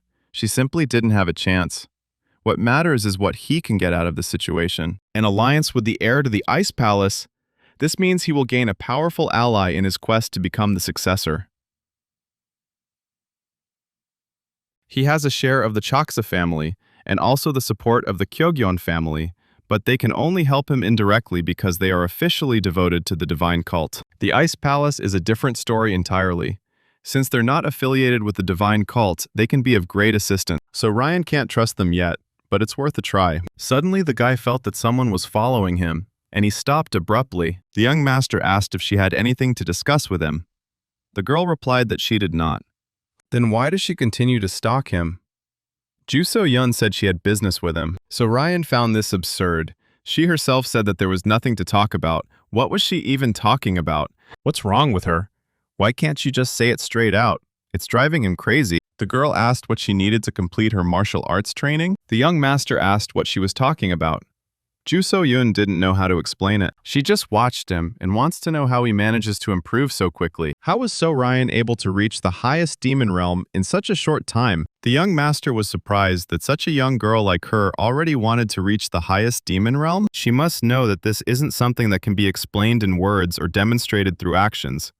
Ju So-yeon understands the complexity, but she's never even tried. He said goodbye and said he didn't know what the girl wanted from him. The guy was busy today, so he should come back later. In a matter of seconds, Ju So-yeon appeared in front of him, and said that this was very important to her. So Ryang asked if she wanted him to give up on his plans because of her persistence.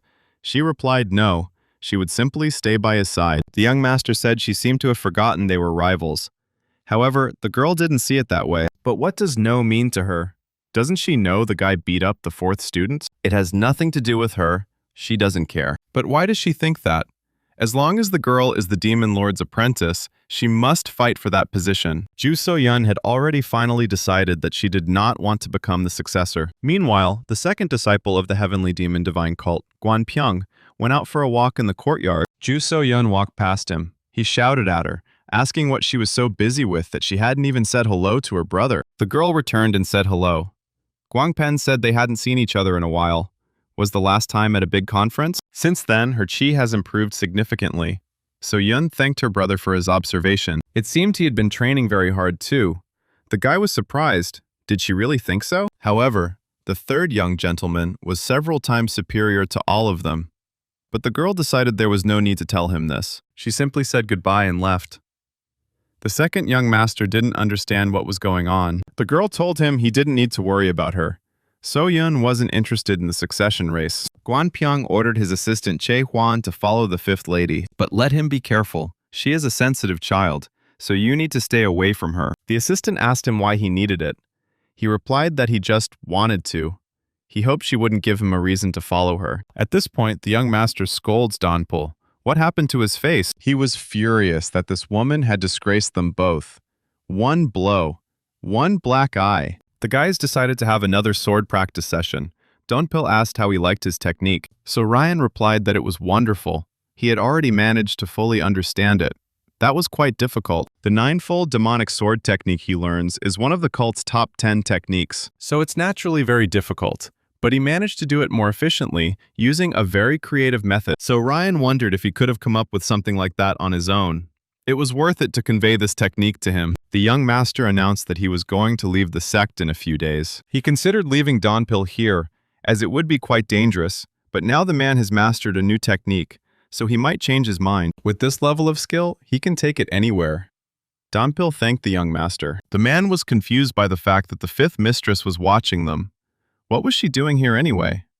So Ryang told her to leave her alone. She doesn't know how to communicate. He told her to ignore him and continue training. Anhwa asked the lady if she was hungry, or perhaps she would like some tea. But the girl was completely focused and didn't make a sound. She watched the movements of the third young gentleman in the hope of learning some secret. The second young master's assistant was watching her. He was shocked to see the fifth young lady next to the third young master. Maybe they're secretly in love with each other. The second young master won't like it. Ju So-yeon also continued to carefully watch the third young master's movement. So Ryan decided it was time to end his training. But he doesn't even look tired. She thought a greater demon master would have to undergo incredible training. Was the boy satisfied with this level of intensity? The young master told the servant Anhwa that it was time for a snack. The girl replied that everything would be ready in a moment. He invited the girl to join them and warned her that they were preparing truly delicious food. The girl still couldn't understand. It was just a regular training session with fists. They didn't see anything that could tire him out so much. Ju So-yeon looked at the ground and saw traces of his footsteps. It looked like the guy had been practicing his movements, not his fists. She couldn't tell where So Ryan was looking or what he was focusing on. Attack, defense, or both. Ju So-yeon finds this technique amazing. She never even knew it existed. So Ryang said Anhwa's food was the best, possibly even the best in the cult. Dongpil agreed. The guy offered Donpil another round after the meal. He replied that it would be an honor. So Ryang told Anhwa not to put cooked meat around herself. It wouldn't bring Goldie back. The girl asked if something had happened to him. Don't worry, he's probably having fun in his mythological form. Ju So-yeon realized there was no barrier between them.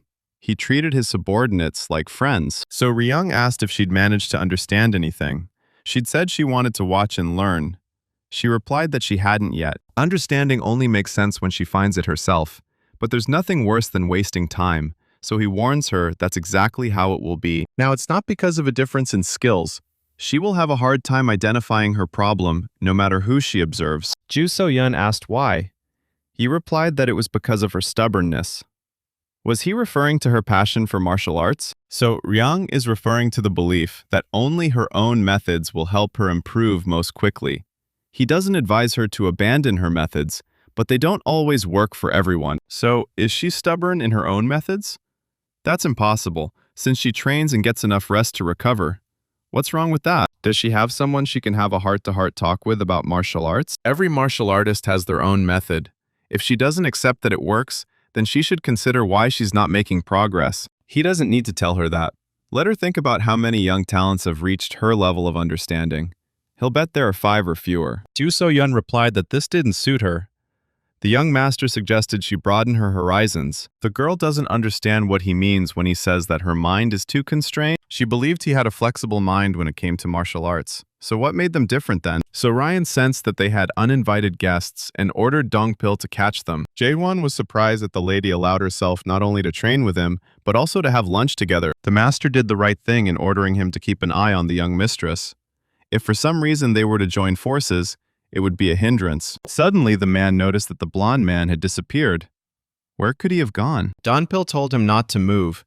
This is the 3rd young master's house. He dared to spy on him? Jaehwan realized that things were bad for him, and he would have to use a poison bomb. Now the situation will escalate. It doesn't matter if they catch him. The main thing is that his lord's name doesn't come out. Dongpil immediately brought him down to earth. He was probably dreaming. How did he escape the poisonous fog so quickly? But it's not too late to escape. He just needs to boost his fighting energy now. Jaehwan didn't understand what was happening. He couldn't use his energy or even move. So Ryan warned him that he didn't like to talk a lot, especially after a heavy meal. So let him tell us right away who sent him and why he's willing to risk using a poison bomb to escape. Let him spill all his secrets. Jaewon feels like his energy core is blocked. He can't move a single muscle. How is this possible? If he wants to get out of here safe and sound, then he should answer immediately. The guys found out everything. It was Guan Pyong, the 2nd young lord, sent him. Being nice to your sister is all well and good, but sending a servant to spy on her is pretty creepy. Is she that popular? So Ryung asked if she knew where Guan Pyong lived, right? They were going to talk. The girl replied that she didn't need help. The matter was none of his business. She'll solve her own problems. The guy asked what Ju So-yun meant. She's mixed everything up again. He's not doing this for her, but for himself. This guy was spying on her. That's her problem. But he caused a disturbance in his chambers. His security guard was attacked, so the guy can't just sit and remain silent. So Ryung noticed that Jaehwan had no negative energy at all, only positive. Even with demonic arts, he shouldn't be able to move with such an imbalance. He was also limited in the amount of energy he could use, despite having much more. So Ryung asked Dongpil how many days were left until the day he said he would leave. The man replied that it was only 3 days. Then in that case, that's enough. He'll draw something on that bastard's face before he leaves. Jaehwan asked the 2nd master for forgiveness, and might even kill him for failing to complete the task. The young master replied that it was actually a relief. He'd returned without any significant injuries, and that alone was enough. He shouldn't worry so much. Whether he downplays or deflects the accusations, Jaehwan is one of his men. Since he didn't draw his sword, it shouldn't be much of a problem. He will do everything in his power to ensure this never happens again. Guan Pen said he believes in him. It's too late, though. He thought he'd found someone with brains, but he'd just proven his own worthlessness. However, this one lasted longer than the others, so it was meant to be. Are the 3rd and 5th really together? Have they really developed feelings? Security reported that the 3rd young gentleman was here. It seems this guy was faster than he thought. Let him through, but he'll see him in an hour.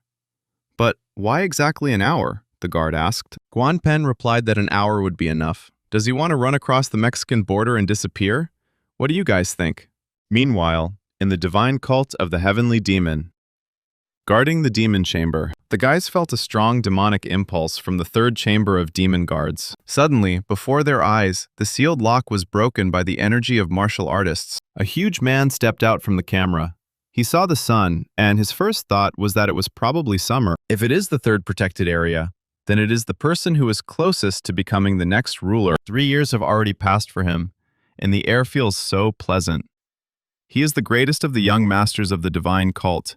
The 1st young master is Jin Guangyong. Dongpil warned that the 2nd young master was known for his straightforwardness. He is also known to be very generous to his people, whether it be supporting his subordinates or their families. Judging by his holdings, he doesn't seem greedy.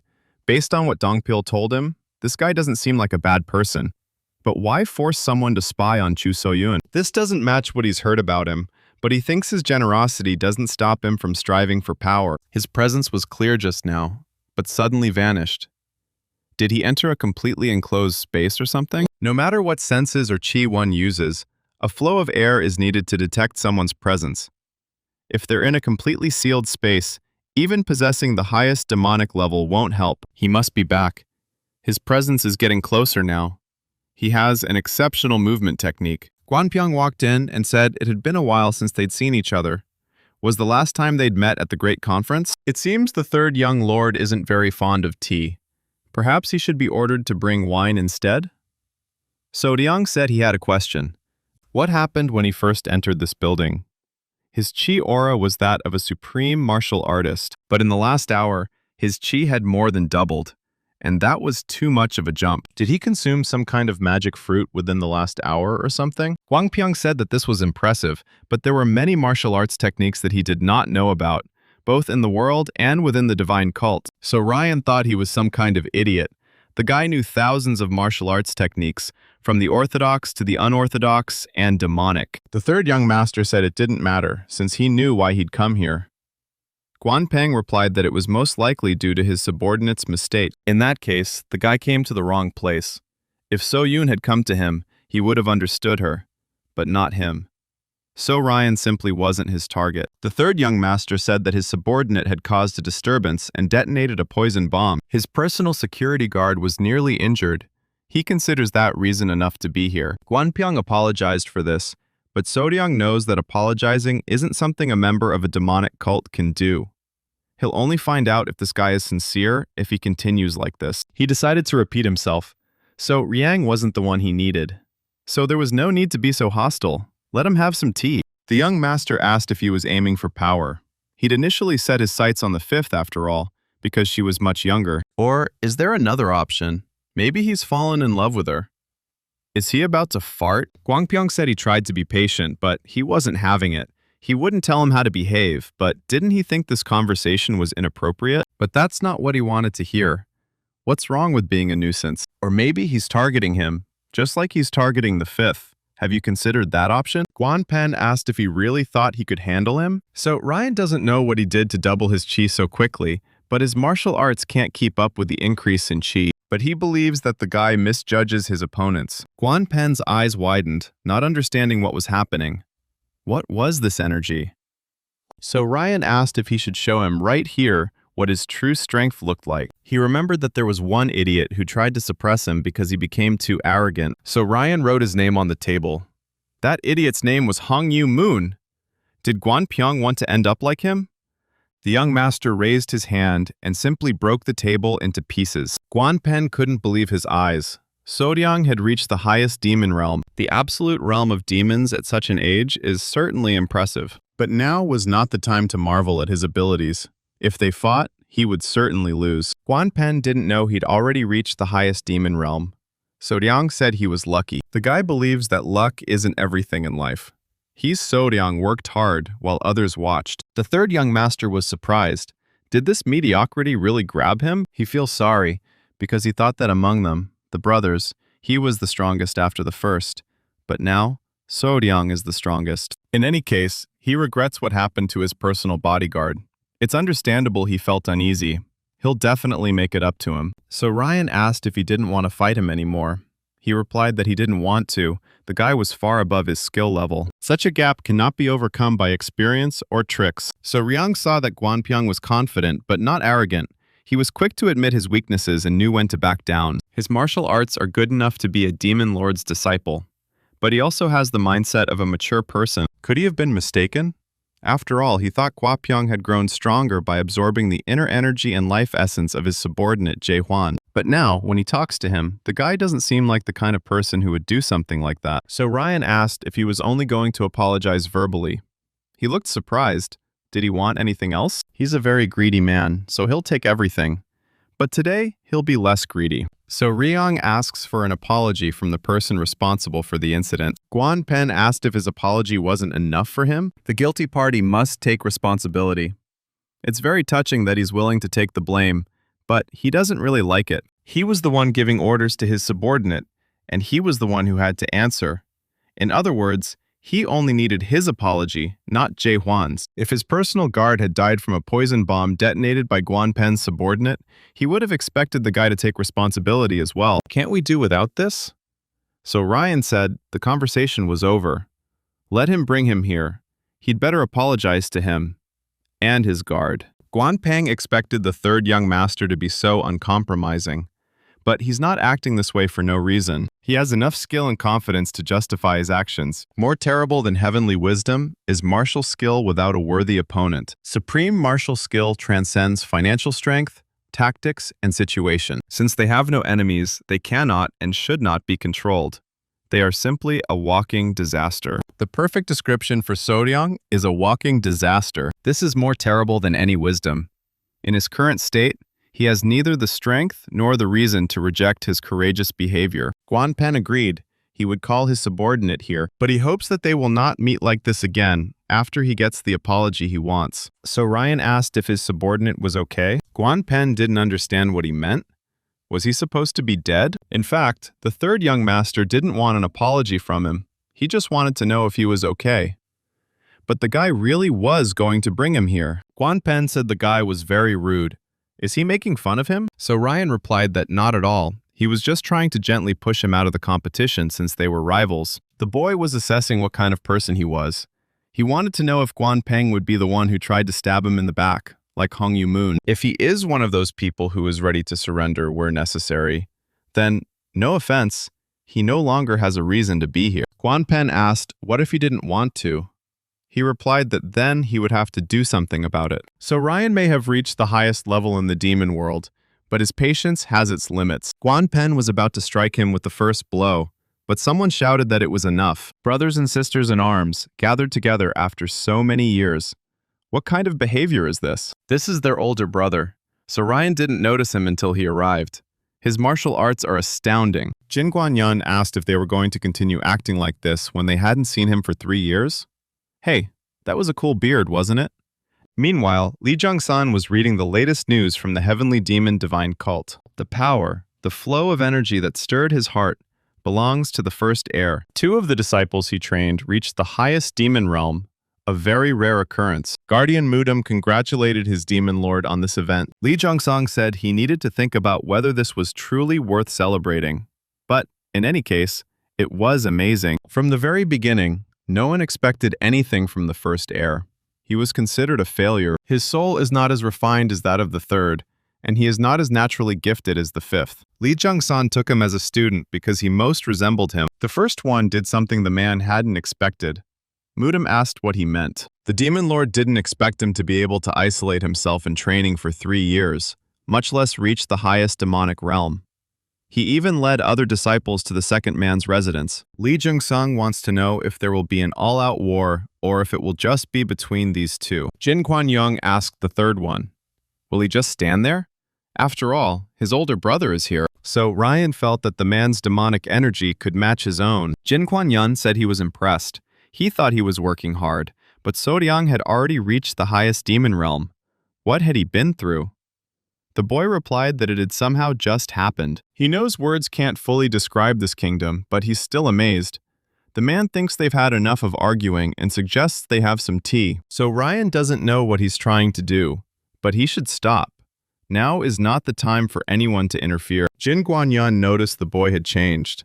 The third one, he remembered, couldn't even look him in the eye before. Considering he'd reached the highest level of demon at such a young age, so Ryan suggested continuing. What was he planning to do? Guanpeng asked if these were his threats to force him to renounce the succession. There's only one way to make him give it up. He'll have to kill him. Even if they lose limbs and can't use martial arts, they will still fight for the successor's place until their last breath. Such is their fate, their brothers and sisters in arms. So Ryang likes the change in attitude. The energy emanating from him is different. It seems more dangerous. Could this really be true? Guanpen said that if he wanted to fight to the death, then he should make sure to cut off one of his limbs. If he even managed to touch him, he would shed a tear at his funeral. So Ryan will show him how much stronger he is, if that's what he wants. Jin Guanyan stopped Soryang's strike at the last moment and said that it was enough. The boy asked why he was interfering again. Jin Guangyun replied that the children were watching and that he shouldn't kill him. A huge amount of demonic energy engulfed the entire room. Guanpeng couldn't react to his attack. Was that the difference between him and someone who had reached the highest demon realm? He wasn't even his match. Jin Guangyun asked if he really wanted to fight here. The boy replied that he was right. He shouldn't continue with the children watching. It was a bit of a mess, but Guanpen can count himself lucky. So Ryan was going to kill him, but unfortunately, that won't happen today. The young master apologized to the girl. He should have visited her much earlier. He wished her to have fun here. So Ryang asked the boy, "He's the son of the Gyeong patriarch Chungnyeon, right? He's as big as his father." The boy told Gwangpyeong that it was for the sake of the demonic martial artist who would die because of him, and not for his own good. However, he won't become the successor if he becomes powerful using this method. He'd better stop doing it. Now Sodyang's arm hurts. Jin Guangyang is certainly strong, but he also thought he wasn't weak. He understands that Jin Guangyang has the potential to become the world's most powerful martial artist. However, he has experience from his past life, and even then, he reached the highest demonic realm at the age of 30. He won't be easy to beat, but he hasn't tried yet, so there's no point in guessing. Jin Guangyang noticed that Guanpyeong had given the demonic art of blood flame a dual form. He asked, "How did he notice this?" The man said he created the technique himself, but when he did it, it was unfinished. Did he finish it? Guanpeng said yes. This technique has flaws, and very serious ones at that. The guy said he tried his best to compensate for them. Jin Guangyang asked how, and he replied that he couldn't tell him. He is more interested in how Jin Guangyang reached the highest demon realm. The man replied that it wasn't something that could be explained in words. The same applied to the demonic dual form. Jin Guangyang told him to try. He asked why he should do that. If he really wants to know, then let him help him reach the highest demon realm. Then he'll think about it. Jin Guangyang asked if he was throwing a tantrum right now. Gwangpyeong replied that he had betrayed him. The man took everything from him, and then ran away to isolated training. Is it pleasant to reach the highest demon realm like this? Jin Guangyang said that the guy had become quite rude. Guanpen doesn't care what he thinks of him. He has no desire to kiss his ass. Let him remember that the third one lost all his combat skills due to a chi blockage. That was only 2 years ago. But now, without anyone's help, he has reached the highest demonic realm. He doesn't know if the third one used some kind of shortcut, but most likely, Jin Guangyang won't be able to defeat him like this at the moment. But the guy still doesn't give up. He will become the successor, no matter what. Jin Guanyan said that he would tell him how to reach the highest demonic realm, but he'll have to lose a lot. Is he ready to take that risk? Meanwhile, Donpil and the third young master had already reached the bamboo grove. The prince of the Glacier Palace greeted them. The guy asked who was next to him. So Ryan replied that it was his personal bodyguard and friend. Dungpil became embarrassed and told the young master that he thought too highly of him. Soryang replied that he wasn't very cheerful. The day they promised to save his little sister is near. Does the third young master have a plan? So Ryang replied that it was nothing special. His plan was to just go and fight. He didn't really like planning. The guy was surprised. Did he mean to say that he would simply knock on the front door of the gate of the animal palace? Isn't that too reckless? But doesn't he think it's even more reckless to try to kidnap his sister without fighting anyone? The Beast Palace is known as the cruelest of the 4 palaces within the outer wall. But a third young lord from the heavenly demon cult is knocking on their door. They won't act rashly. The guy asked what would happen if they did something. So Ryang was strong, but he couldn't handle the entire Beast Palace. The young master believes that even a dog becomes a beast when it defends its home. That's what the guy was getting at, that it would be dangerous. So Ryang asked what he was talking about because he was referring to himself. The Beast Palace is located in Yunnan province. Why doesn't he regard it as a divine cult area? It is under strict control, but still remains their property. Several sects and clans are trying to seize power, but they will never dare to call this land their own. This would also be a good chance to remind them who is the real owner of this territory. The chief strategist reported that the Chosa family was miraculously recovering quickly, even with the Thousand Treasures family helping them. He feels like they are determined to come back stronger. Lee Jung-sun believes they've fallen into a rut, yet remain masters of demonic martial arts. He's certain they're upset at being defeated in their own home. Is the patriarch's position still vacant? Ho Yo-sung replied that Hong Yo-din, the former patriarch's daughter, was currently the most likely candidate, but she was being trained by the matriarch of the Thousand Gold Treasures family. He suggested that discussions about the position would take place once she had completed her training. The Overlord believes that a rusty blade should be destroyed, not sharpened. This is a motto he has adhered to and will continue to adhere to. However, the blade he intended to destroy is now being sharpened, and this resurrection was caused by a third. Of course, he doesn't think the guy was looking that far ahead. But what about the Yunnan affair? Isn't the Beast Palace too dangerous, even for someone who has reached the highest demonic realm? Lee Jong-sun said he didn't know he was going to the Beast Palace. Hoyo-sun was very surprised to hear this. The Demon Lord asked why he was so shocked.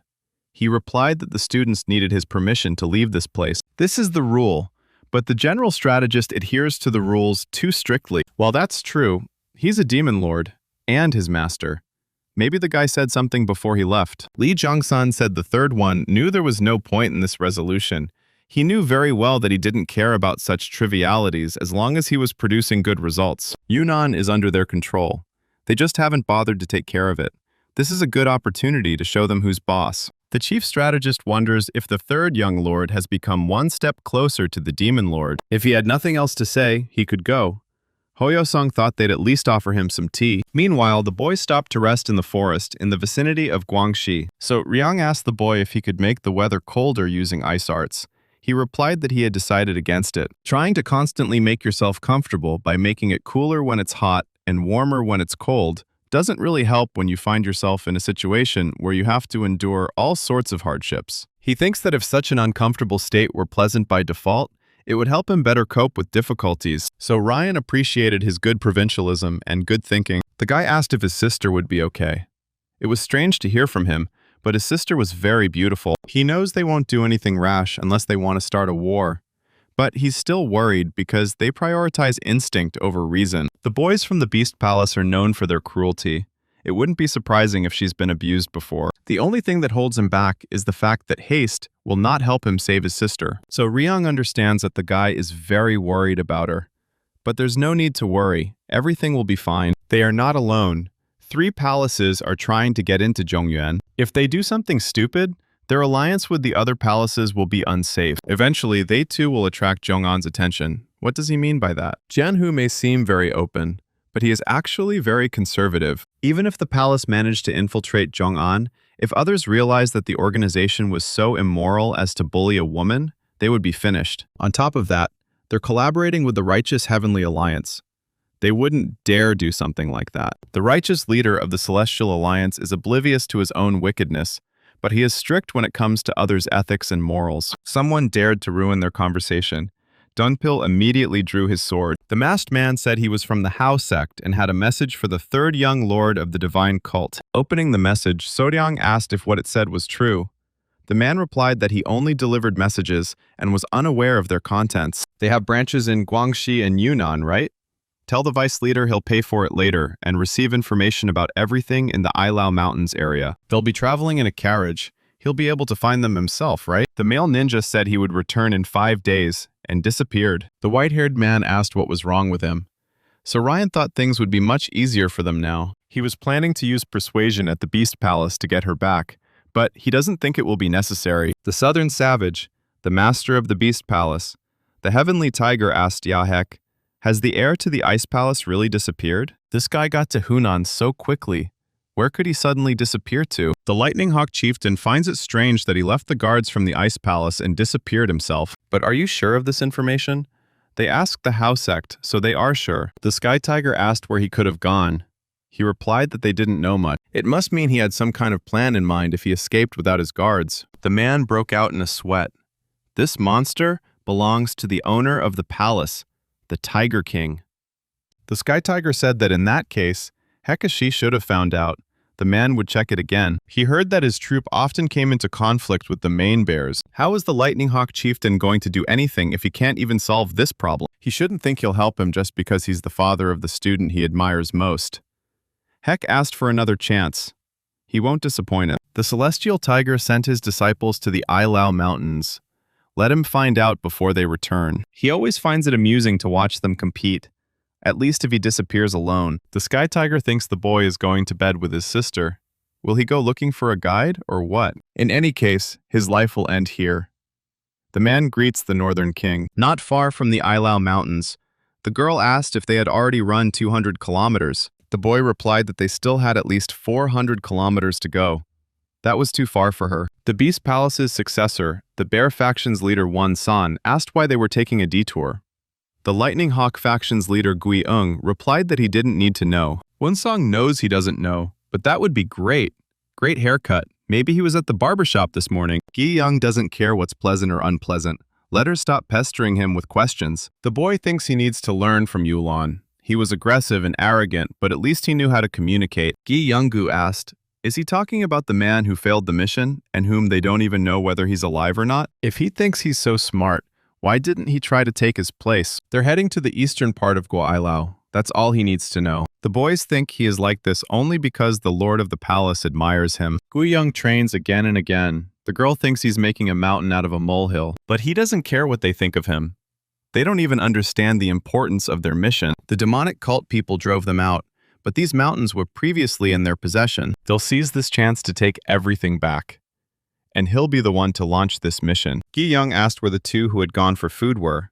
The boys replied that they didn't know. The guy thinks that they do everything their own way, since he does the same. Guiyang considered them useless bastards. He whistled to summon the divine Skyhawk and find them quickly. Guiyang found these idiots, but he didn't understand what was happening to them. The ground beneath them suddenly shook. It looked like their comrades were in danger. They needed to hurry. So Ryan decided to make sure and asked if there were only 6 of them. The Hao sect was reliable. Guiyang froze in place and asked, "Who is he?" "You better get out of there, man." So Ryan took out everyone except him and said that he was a valuable person who had come all this way to kidnap them. The white-haired man asked if it was the Hao sect that gave him the information. So Ryan replied that he was the one who was informed that the Beast Palace disciples had gone on a mission to the area around the Ailao Mountains. White-haired thinks this could be dangerous. Instead of kidnapping a couple of people, he decided to kidnap all the successors of the Beast Palace at once. The young master has no idea which of them is the Palace Lord's favorite, so he decides to grab them all at once. The white-haired one said to let them all go. Or does he want to start a war with the Beast's Palace? The guy thinks there won't be any war. They don't have a single successor left. White-haired thinks they are capable of this. What if they lose their minds and start a war? If they do something like this, knowing that he has all their heirs, then they can kill his sister. So Ryan said this wouldn't happen. But where does he get such confidence? They could, but for that to happen, their victim would have to be the white-haired one, and then the Ice Palace would lose its heir. But his sister is not the heir, which means there is no point in this war for them. So Ryan heard that the Beast Palace Lord was already 70 years old. The guy is confident that with his achievements in the world of martial arts, he will easily live to be 100. But to take on students at that age? The white-haired man said he'd better remember his character if he did anything out of the ordinary. So Ryan replied that in that case, only the ruler of the Beast Palace would be worse off. So he didn't think he would dare to do anything out of the ordinary. In any case, he will make sure that the Beast's Palace does not do anything unexpected. So Ryan ordered the servant to head to the Ailao Mountains. The boy wants the Lord of the Beast Palace to come to them himself and bring his sister. If he hadn't kidnapped his successors, he wouldn't have done such a thing. But now the advantage is in his hands. So why go into the tiger's den without permission? All they need is to show their superiority. Especially when it comes to confrontation with the Beast's Palace. They need to be tough if they want to subdue them. This is how he solves problems with a bunch of idiots who behave worse than animals. And of course, that's not all the aces up his sleeve. There's much more to discover. The Sky Tiger was furious to learn that his successors had been captured. He told the Hawk Chief to send the Sky Lord to them and let him sort it out. The man asked him to calm down. However, these were his students, whom he personally trained. They were captured by someone unknown, and he just wants him to calm down. But one of them is his own son. I told Gek that's exactly why he's asking me to cool my ardor. Does he really want the Heavenly Tiger to sit here idly, without even knowing the enemy and his intentions? Heck, believes that if we act thoughtlessly, the lives of the hostages will be in danger. The Sky Tiger asked him to shut up and wipe his sweat off the floor. How dare she even argue with him? Or does she want him to knock all his teeth out? An employee came in and said that a message had arrived from the Hao sect. The Sky Tiger was just cleaning up his place, thoroughly washing the floor. What do they want this time? The man asked if everything written in the letter was true. The employee replied that yes, the Azure Eagle Owl had confirmed everything. A detachment of the Heavenly Demon Divine Cult is heading to the Ailao Mountains, But what are the cult members doing here? The Sky Tiger realized that it was no accident that the son of the King of the North had disappeared somewhere. It seems he visited the divine cult of the Heavenly Demon for help. Shameless idiot. The guy decided to choose them out of all the allies? Heck, stood up and said that it looked like the kidnapping of his students was the work of a divine cult. Furthermore, if a cult troop is heading towards the Ilau Mountains, it means that it is also related to the Tang clan. We must make sure that they do not meet with the Tang clan. The Sky Tiger ordered the servant to bring the girl. He himself would meet with them, as indicated in the letter. Meanwhile, in the vicinity of the Tang Yunnan clan's camp, the boy claimed he was merely a go-between and had no idea about matters of state importance. The Heavenly Demon divine cult people who kidnapped the Tang clan's Poison Dragon Pavilion Master are currently in the Ilau Mountains. The head of the Sichuan clan, Tung Chong, has only one question. Why would the house sect give him such information? Suddenly, the postman received a needle in the forehead and immediately became covered in spots, as if he had been poisoned. Well, maybe I ate too many beans on the road today. Apparently, life teaches nothing. The man asked how long it would take to reach these mountains. The assistant replied that without stopping, it would take 3 days. Looks like those cult bastards are underestimating them. There are enough needles for everyone. They're still here to seize the Ilau Mountains, and given the current situation, they won't even have to operate in the shadows. Tan Chong will make them pay 1,000-fold for daring to attack one of their own. The white-haired man had no idea the Ilau Mountains were so vast. It's quite easy to get lost here. So the cult's combat unit is nearby? Dunpil replied that there are thousands of beasts in the valley, in the very heart of the mountains. They have a map, so they won't get lost. Blondie has never seen such a detailed map before. So Ryan said the demonic cult truly had a talented cartographer. The chief strategist himself wrote it. The Valley of 1,000 Beasts is somewhere here, to the west, and there's plenty of everything nearby. So Ryan showed the forest of monsters on the map. Myriads, that's where they need to go. According to the information provided by the Hao sect, the Beast Palace and the Tang clan had met in this place many times. The white-haired man suggested that they might have joint training. The Ilau Mountains are unsafe, but what makes them even more dangerous is the huge number of poisonous plants growing there. There's no other place like it that has so captivated the Tang clan. Moreover, these mountains are territory the demonic cult seized from the Beast Palace. This can only mean one thing.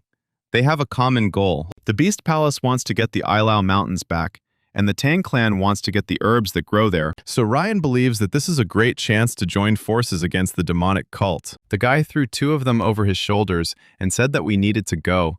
2 hostages for each. 3 days later, in the Forest of Monsters, Mariad, the Sky Tiger, and his army were on their way to a planned meeting. Suddenly, someone shouted from above the cliff that they should stop. The Heavenly Tiger was furious. Who dared to appear before them? So Diang said that their flow of his life energy confirms the rumors that he is the strongest martial artist among the palaces.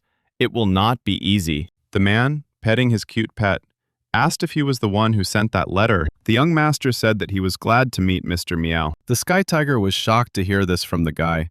Who is this Mr. Meow? So Ryan wondered what the man was feeding him, making him grow so big.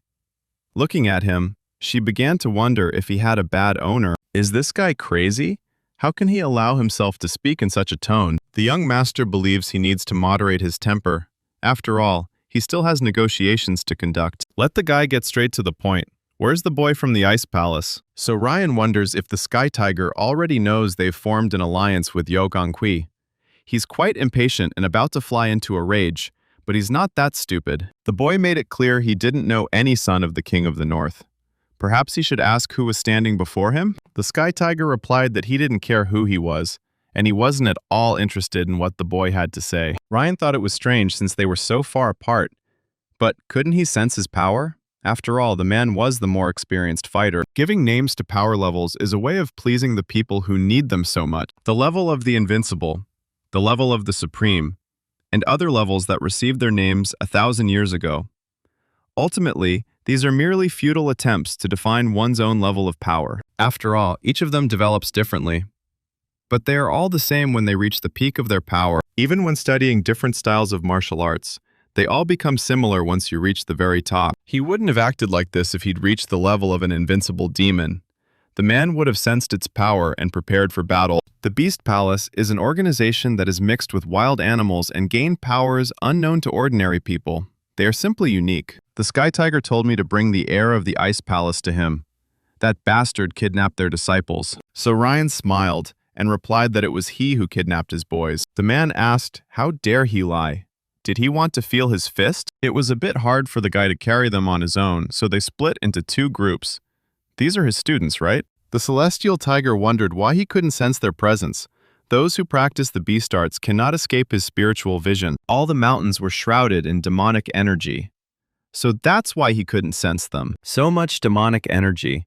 Could this guy be one of the elders of the demonic cult? So Ryan asked if he'd brought a girl. If not, he'd behead every one of his students. The Sky Tiger asked the boy why the demonic cult needed an alliance with the Ice Palace. He thinks it's a stupid question. There's only one reason for a partnership: mutual assistance. Like them and the Tang clan, for example. The man just froze. How did the guy know? The Tang clan bastards told him about this? That couldn't be true. They planned to take the Ilau Mountains for themselves, and in exchange, they wanted to allow the Tang clan to use it to harvest the herbs that grew there. Did they really think he wouldn't find out? If that's all the questions, let him bring the girl. The Sky Tiger raised his hand to give the servants permission to bring the girl. 4 of the army carried the coffin, and so Ryan wondered if she was really dead. Were they making fun of him? If the hostage is dead, negotiations won't take place. Don't they understand that they can't mess around with him? The man shouted that the girl was alive. So Ryong asked, they brought a living person in a coffin? Was he implying he was going to kill her? What kind of joke was that? Let the guy ask her himself as soon as he wakes up. She's in suspended animation, and this was purely her wish. The Sky Tiger said to come down and check. He needs to hurry. The young master simply descended towards them, turning on demonic energy. He found it strange that they let him get close to their own hostage so easily. He opened the coffin lid with a wave of his hand. Did they still underestimate him? Or was there a trap here all along? Yo Sanrin, daughter of the King of the North. They look quite similar to each other, the same white hair. The guy thinks that he needs to check her pulse, since she is alive. Suddenly, the girl stood up and attacked the young gentleman. Meanwhile, the others waited in ambush.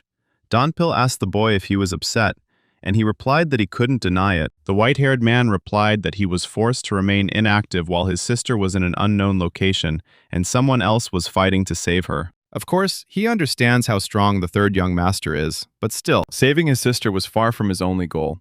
He planned to take care of other important matters as well. Yo Konghui isn't upset, as he didn't break any of his promises. He's just worried that one of them might get hurt. Donpil told him not to worry. There was no one who could handle this problem better than the young master. The guy was surprised. Where did she get such confidence in him? Was he really that good? Donpil knows the depth of his hatred.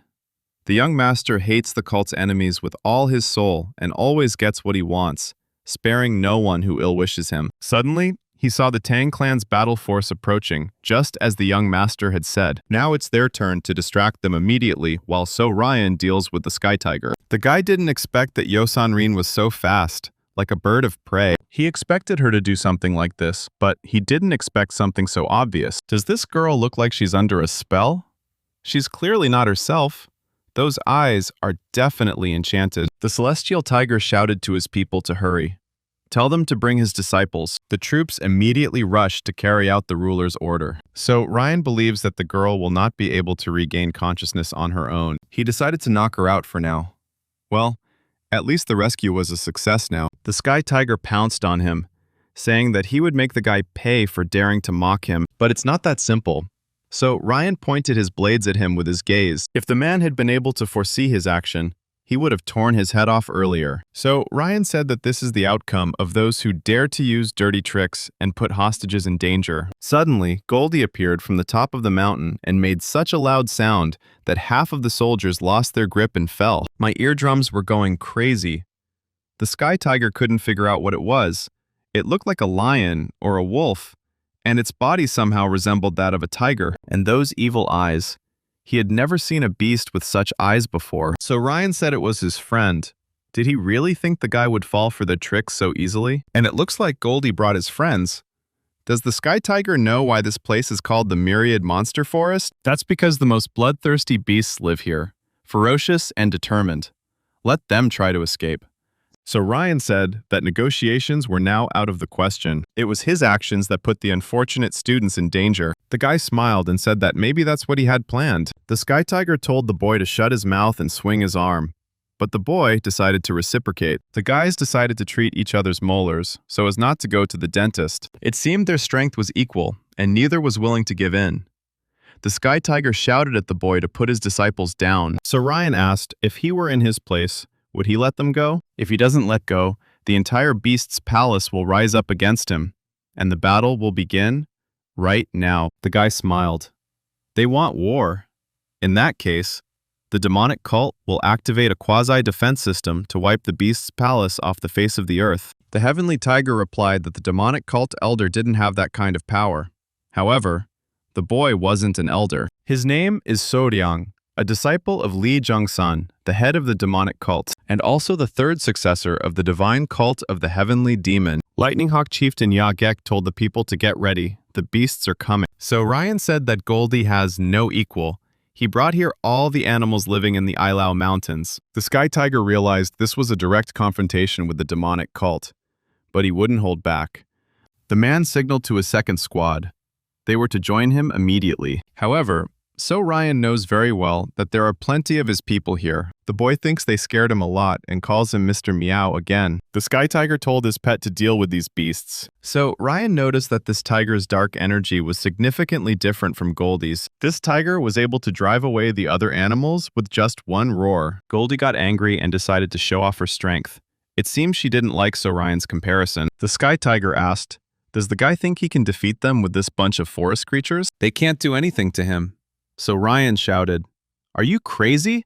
This could destroy the entire area." The Heavenly Tiger's powerful strike on the ground shattered everyone who was near. Meanwhile, the captain of the second detachment told his men to move even faster. They needed to get there within half an hour. However, the captain of the Berserker squad, Yu Rion, came out to meet them.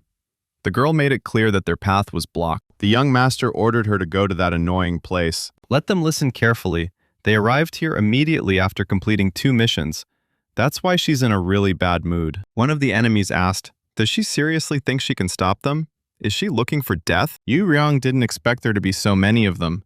However, that won't stop her squad, even though this fight won't be easy. Suddenly, a demonic general appeared.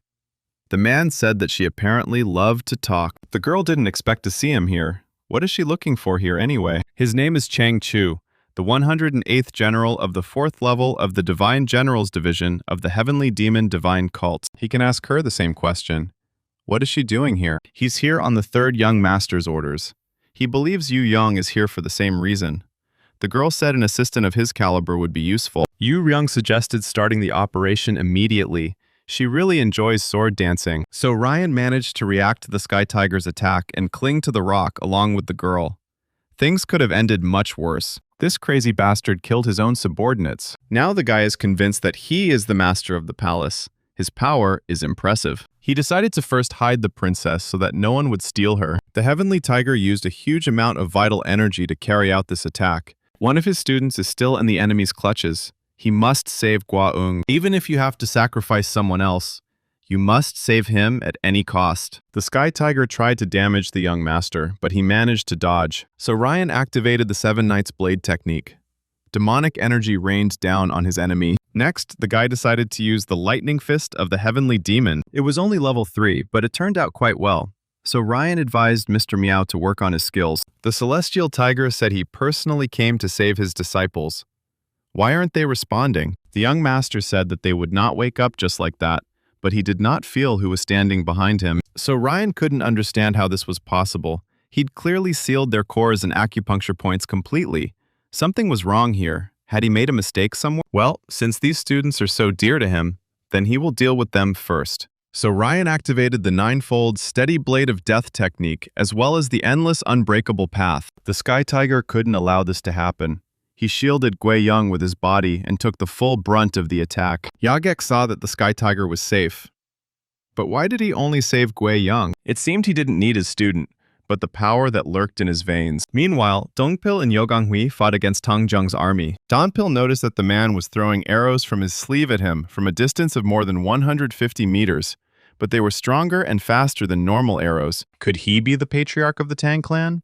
His skills are comparable to those of one of the heads of the 7 families of the demon cult. Yogang-hui heard they were the most determined in Zhongyuan. They truly didn't care about anything other than their goal. Donpil realizes that they have captured his demonic energy. Tancheng was informed that a powerful explosion had occurred on Mount Ilao. The man replied to ignore it. Just let them destroy those demon cult bastards. Donpil realized that the explosion came from where the young master was. They decided to hurry. Maybe the young master needed their help. So Ryan was stunned by what was happening. Did he just absorb his disciples' chi? Is there something like energy-absorbing demonic arts in the Beast Palace? The Heavenly Tiger makes this chi his own.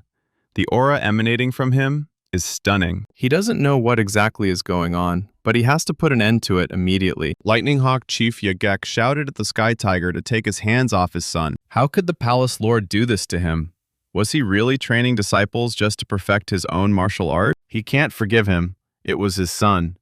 Let him rest in hell. The Sky Tiger told him to shut his mouth and simply said hello. This time, he definitely won't have to go to the dentist. The man shouted that if anyone was still alive, they should cover him. People were obliged to obey, after all. This was the order of the Lord of the Palace. So Ryan didn't expect to see anyone else. He thought the Sky Tiger had killed them all. There's only a little time left before Dunpil and the Tang clan arrive here. He needs to deal with the situation before they get here. Goldie managed to protect her owner from the claws of the Tiger King. Since Goldie thinks she can kill him, then he'll leave this cat to her. The big cat is taken care of, but there is still a problem with Mr. Meow. His body is rapidly recovering, and the aura of chi he emits is stabilizing. It seems he will soon completely absorb his disciple. He can't allow this to happen. He needs to pet this cat lord. However, people continued to defend their ruler, sacrificing their lives. Well, if they want to keep him, no matter what, let them get the fist of the heavenly demon's lightning. So Ryan sensed a familiar key, a foreign, poisonous energy. It seemed Dungpil and the Tang clan were almost here. The guy decided not to delay and get the princess out of here first. He destroyed everyone who stood in his way with one swing of his sword. Using his gravity, Sodiang easily lifted the stones and pulled her out of the cave. He disturbed Goldie. It's probably time to stop playing with cats. Let him take this child and get out of here immediately, as far as possible. Even though she is now in the jaws of the beast, Soriang still kept his promise. He believes in Goldie. The Sky Tiger had finally awakened.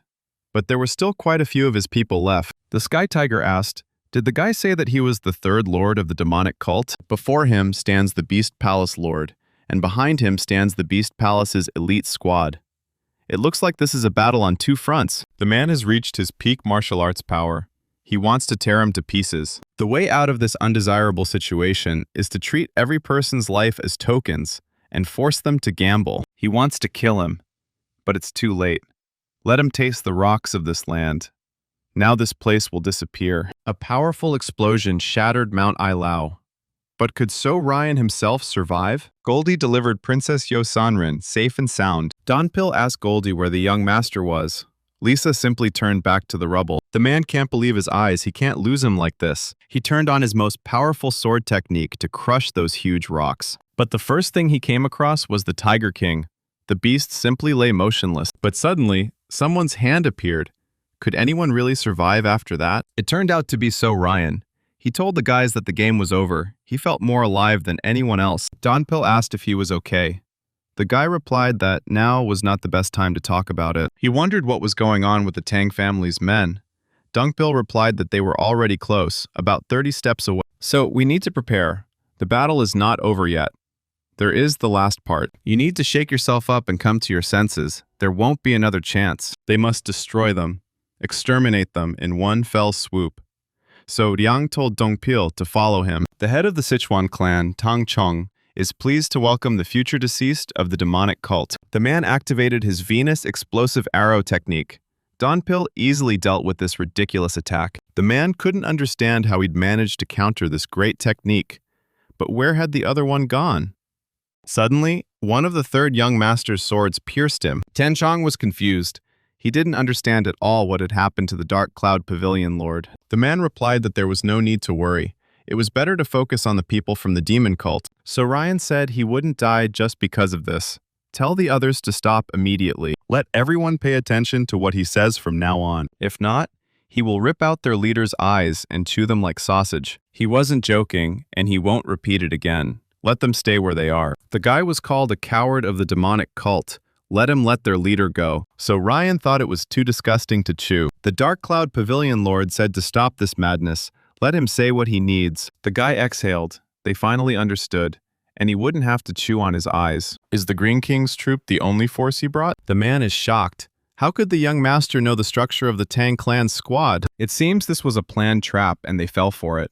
It's bad, but they must use the poison and save their clan leader. However, So Ryan saw everything perfectly well, but they themselves made the situation worse for themselves. The guy asked if he was planning to use poison. You could tell from his eyes it was a bad idea. It doesn't matter if it's poisonous blood or a neurotoxin, it won't affect him. He doesn't like what he's doing.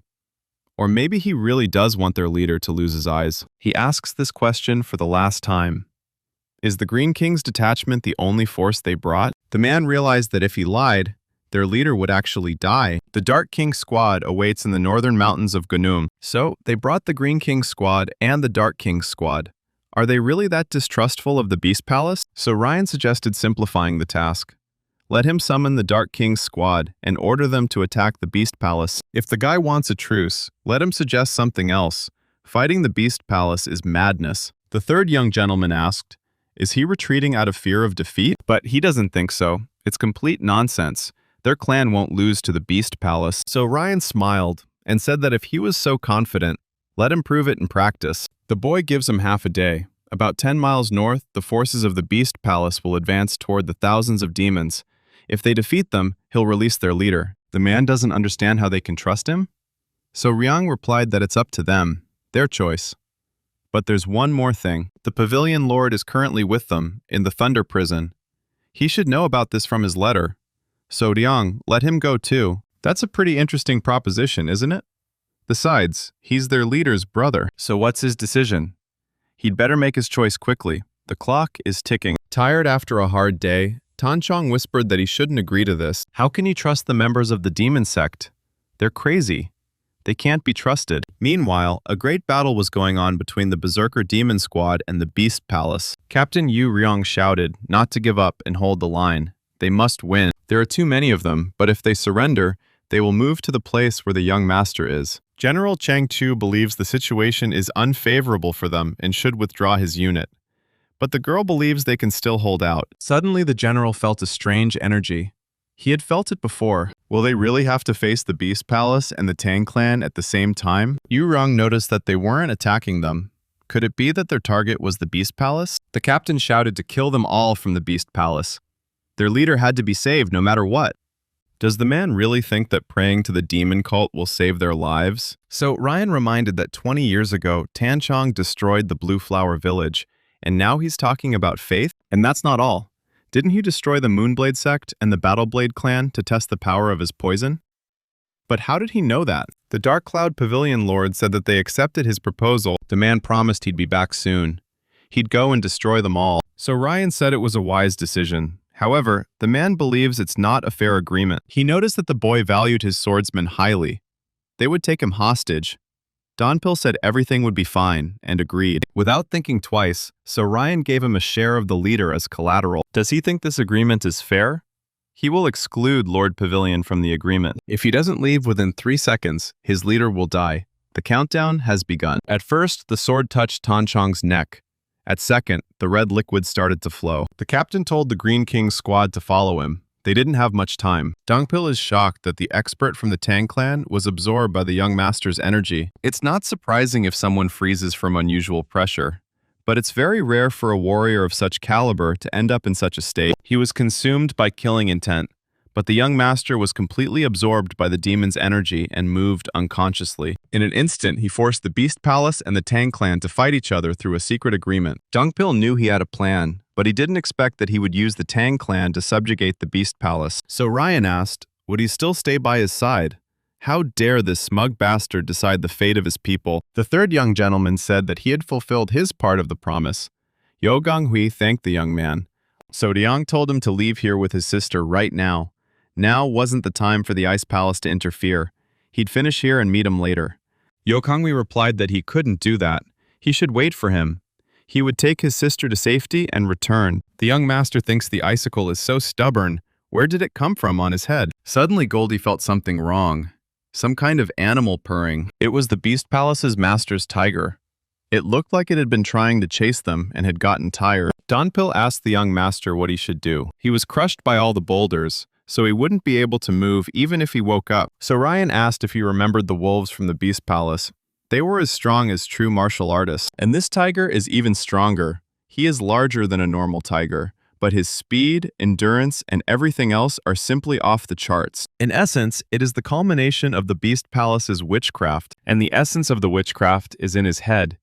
It won't be difficult to fix, like removing a blood parasite. The core of magic in the head is essentially a clot of concentrated chi.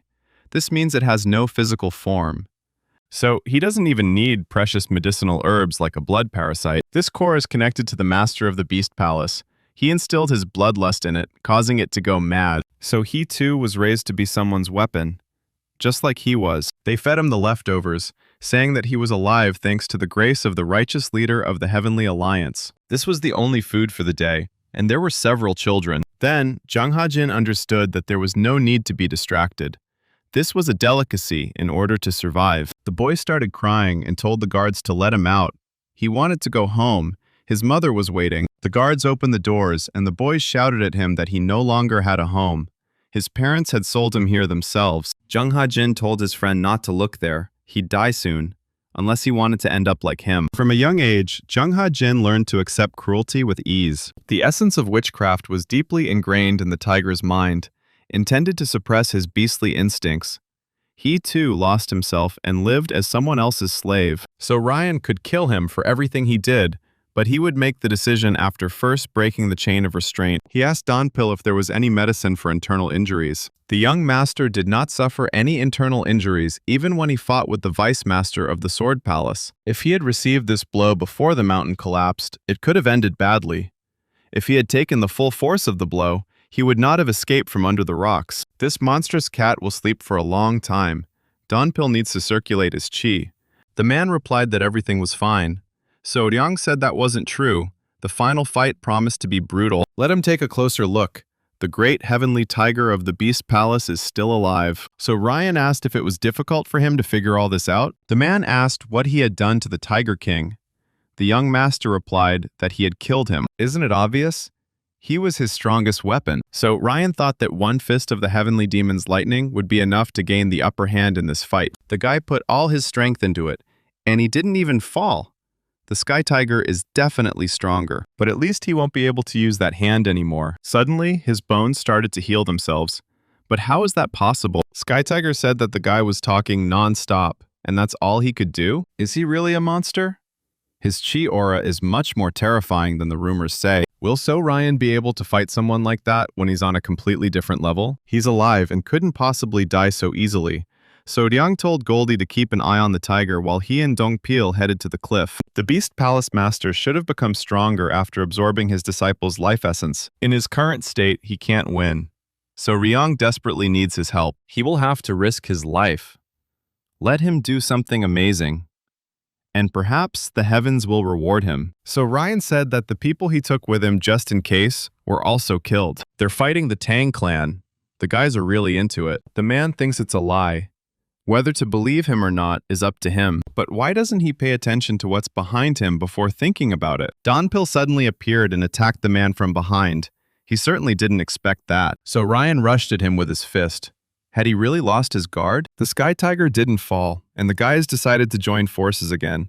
Dongpil acting from below, and Soryang from above. A powerful kick sent the man flying. Donpil was surprised it had actually worked. The boy thought it hadn't. The Sky Tiger stood up as if nothing had happened. Did they really think such cheap tricks would work? He's the strongest martial artist in the South. Now he'll show them his true strength. So Ryan was surprised at what kind of monster this was. He simply had no words. He was practically invulnerable. The man threw a rock straight at the boys. Both of them managed to dodge, but in different directions. The young gentleman called out if he was okay.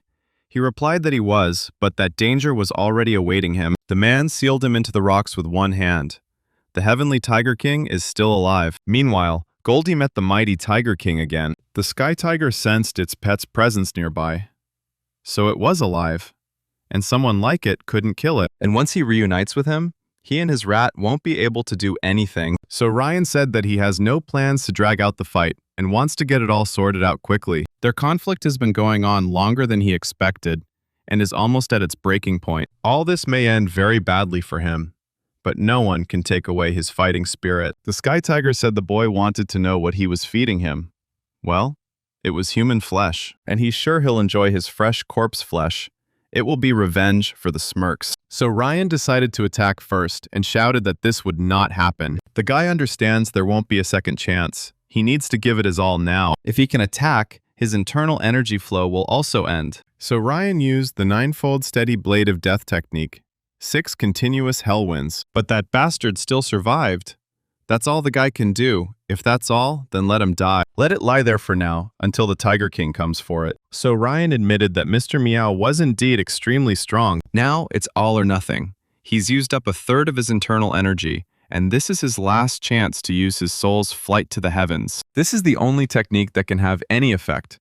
You just need to narrow the attack range and concentrate all your power on it. Simply swinging a sword does not mean mastering the art of wielding weapons and controlling chi energy. In combat, it is not the quantity of internal energy that is important, but its quality. The man said that on the brink of death, he would not be able to do anything by swinging his blades. Dunpil came to his senses and pierced the Sky Tiger with his sword, but immediately flew into space. The Tiger King appeared.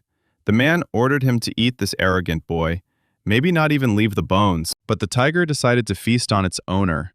The man didn't understand why it attacked him, so Ryan said it seemed like the cat had accumulated a lot of grudges. Fighting usually doesn't do any good. A soaring soul will bring him back to his senses a little. Let him know that no one is invulnerable. He feels like he has no strength left. This plan was really risky. Well, now that big guy is finally down, Donpil asked if he's okay. Seems like it was worth it, right? The guy replied that he'd missed his chance.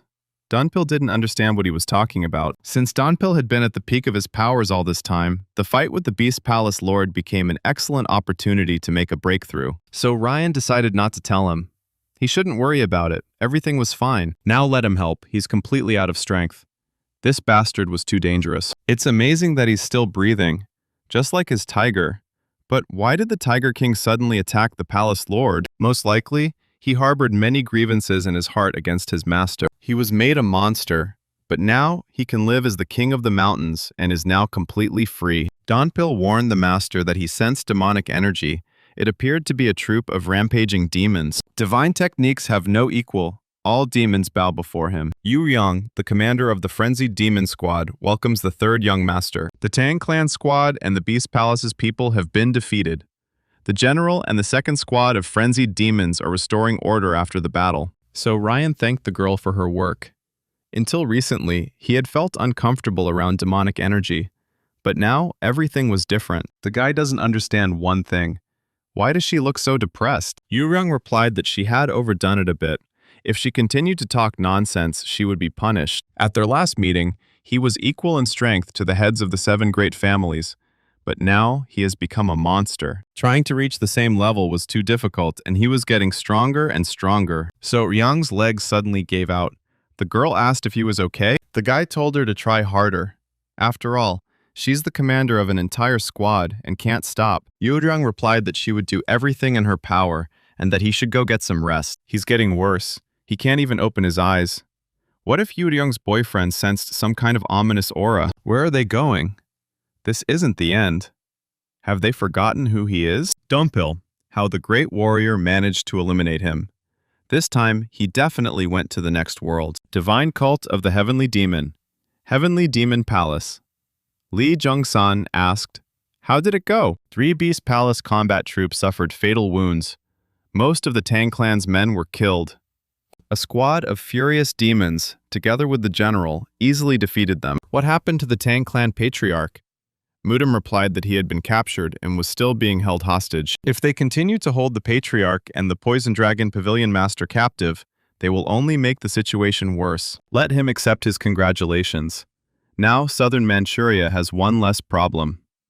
The bishop replied that it wasn't yet. This clan has existed for thousands of years and wields all-encompassing power, and they will not fall, even if their leader and most of their people are eliminated. But even so, It was a bold move. He would have understood if the third successor had made a normal agreement, but what he did was beyond all his imagination. And he even brought along the heir to the Ice Palace. He was able to destroy the Beast Palace Lord and humiliate the people of the Tang clan. It was simply amazing. The man informed his master that there was urgent news. The head of the Righteous Alliance, Dam Sen, said he was a little busy. This is the third 10-color flower. Let him send it to the abbot. He heard the man isn't in good health and needs some encouragement. It's becoming increasingly difficult for him to take care of the garden as he's already so old. Is his time really coming soon? And what is this news? The Lord of the South is dead. The man was shocked to hear such sad news. Rumor has it that it all happened near the mountains of Yunnan, and if the rumors are to be believed, he died at the hands of someone from a demonic cult. The man thinks that this is really bad, and that such a harmful weed needs to be gotten rid of. In addition, the source reports that the Beast Palace's elite combat squad clashed with the Tang clan's combat squad, so the weed had intertwined with the poisonous herb. He knew, of course, that their alliance was precarious, but still, this news took him by surprise. They still don't know all the details of the clash. However, during the battle, it was discovered that Tang clan techniques, the steel arrow, and the 7 soul-destroying steps were involved. The Sina ladies are amazed that they encountered such techniques, and that these techniques cannot be used without the permission of their owner. It's likely that information about the impending meeting between the two sides reached the demonic cult.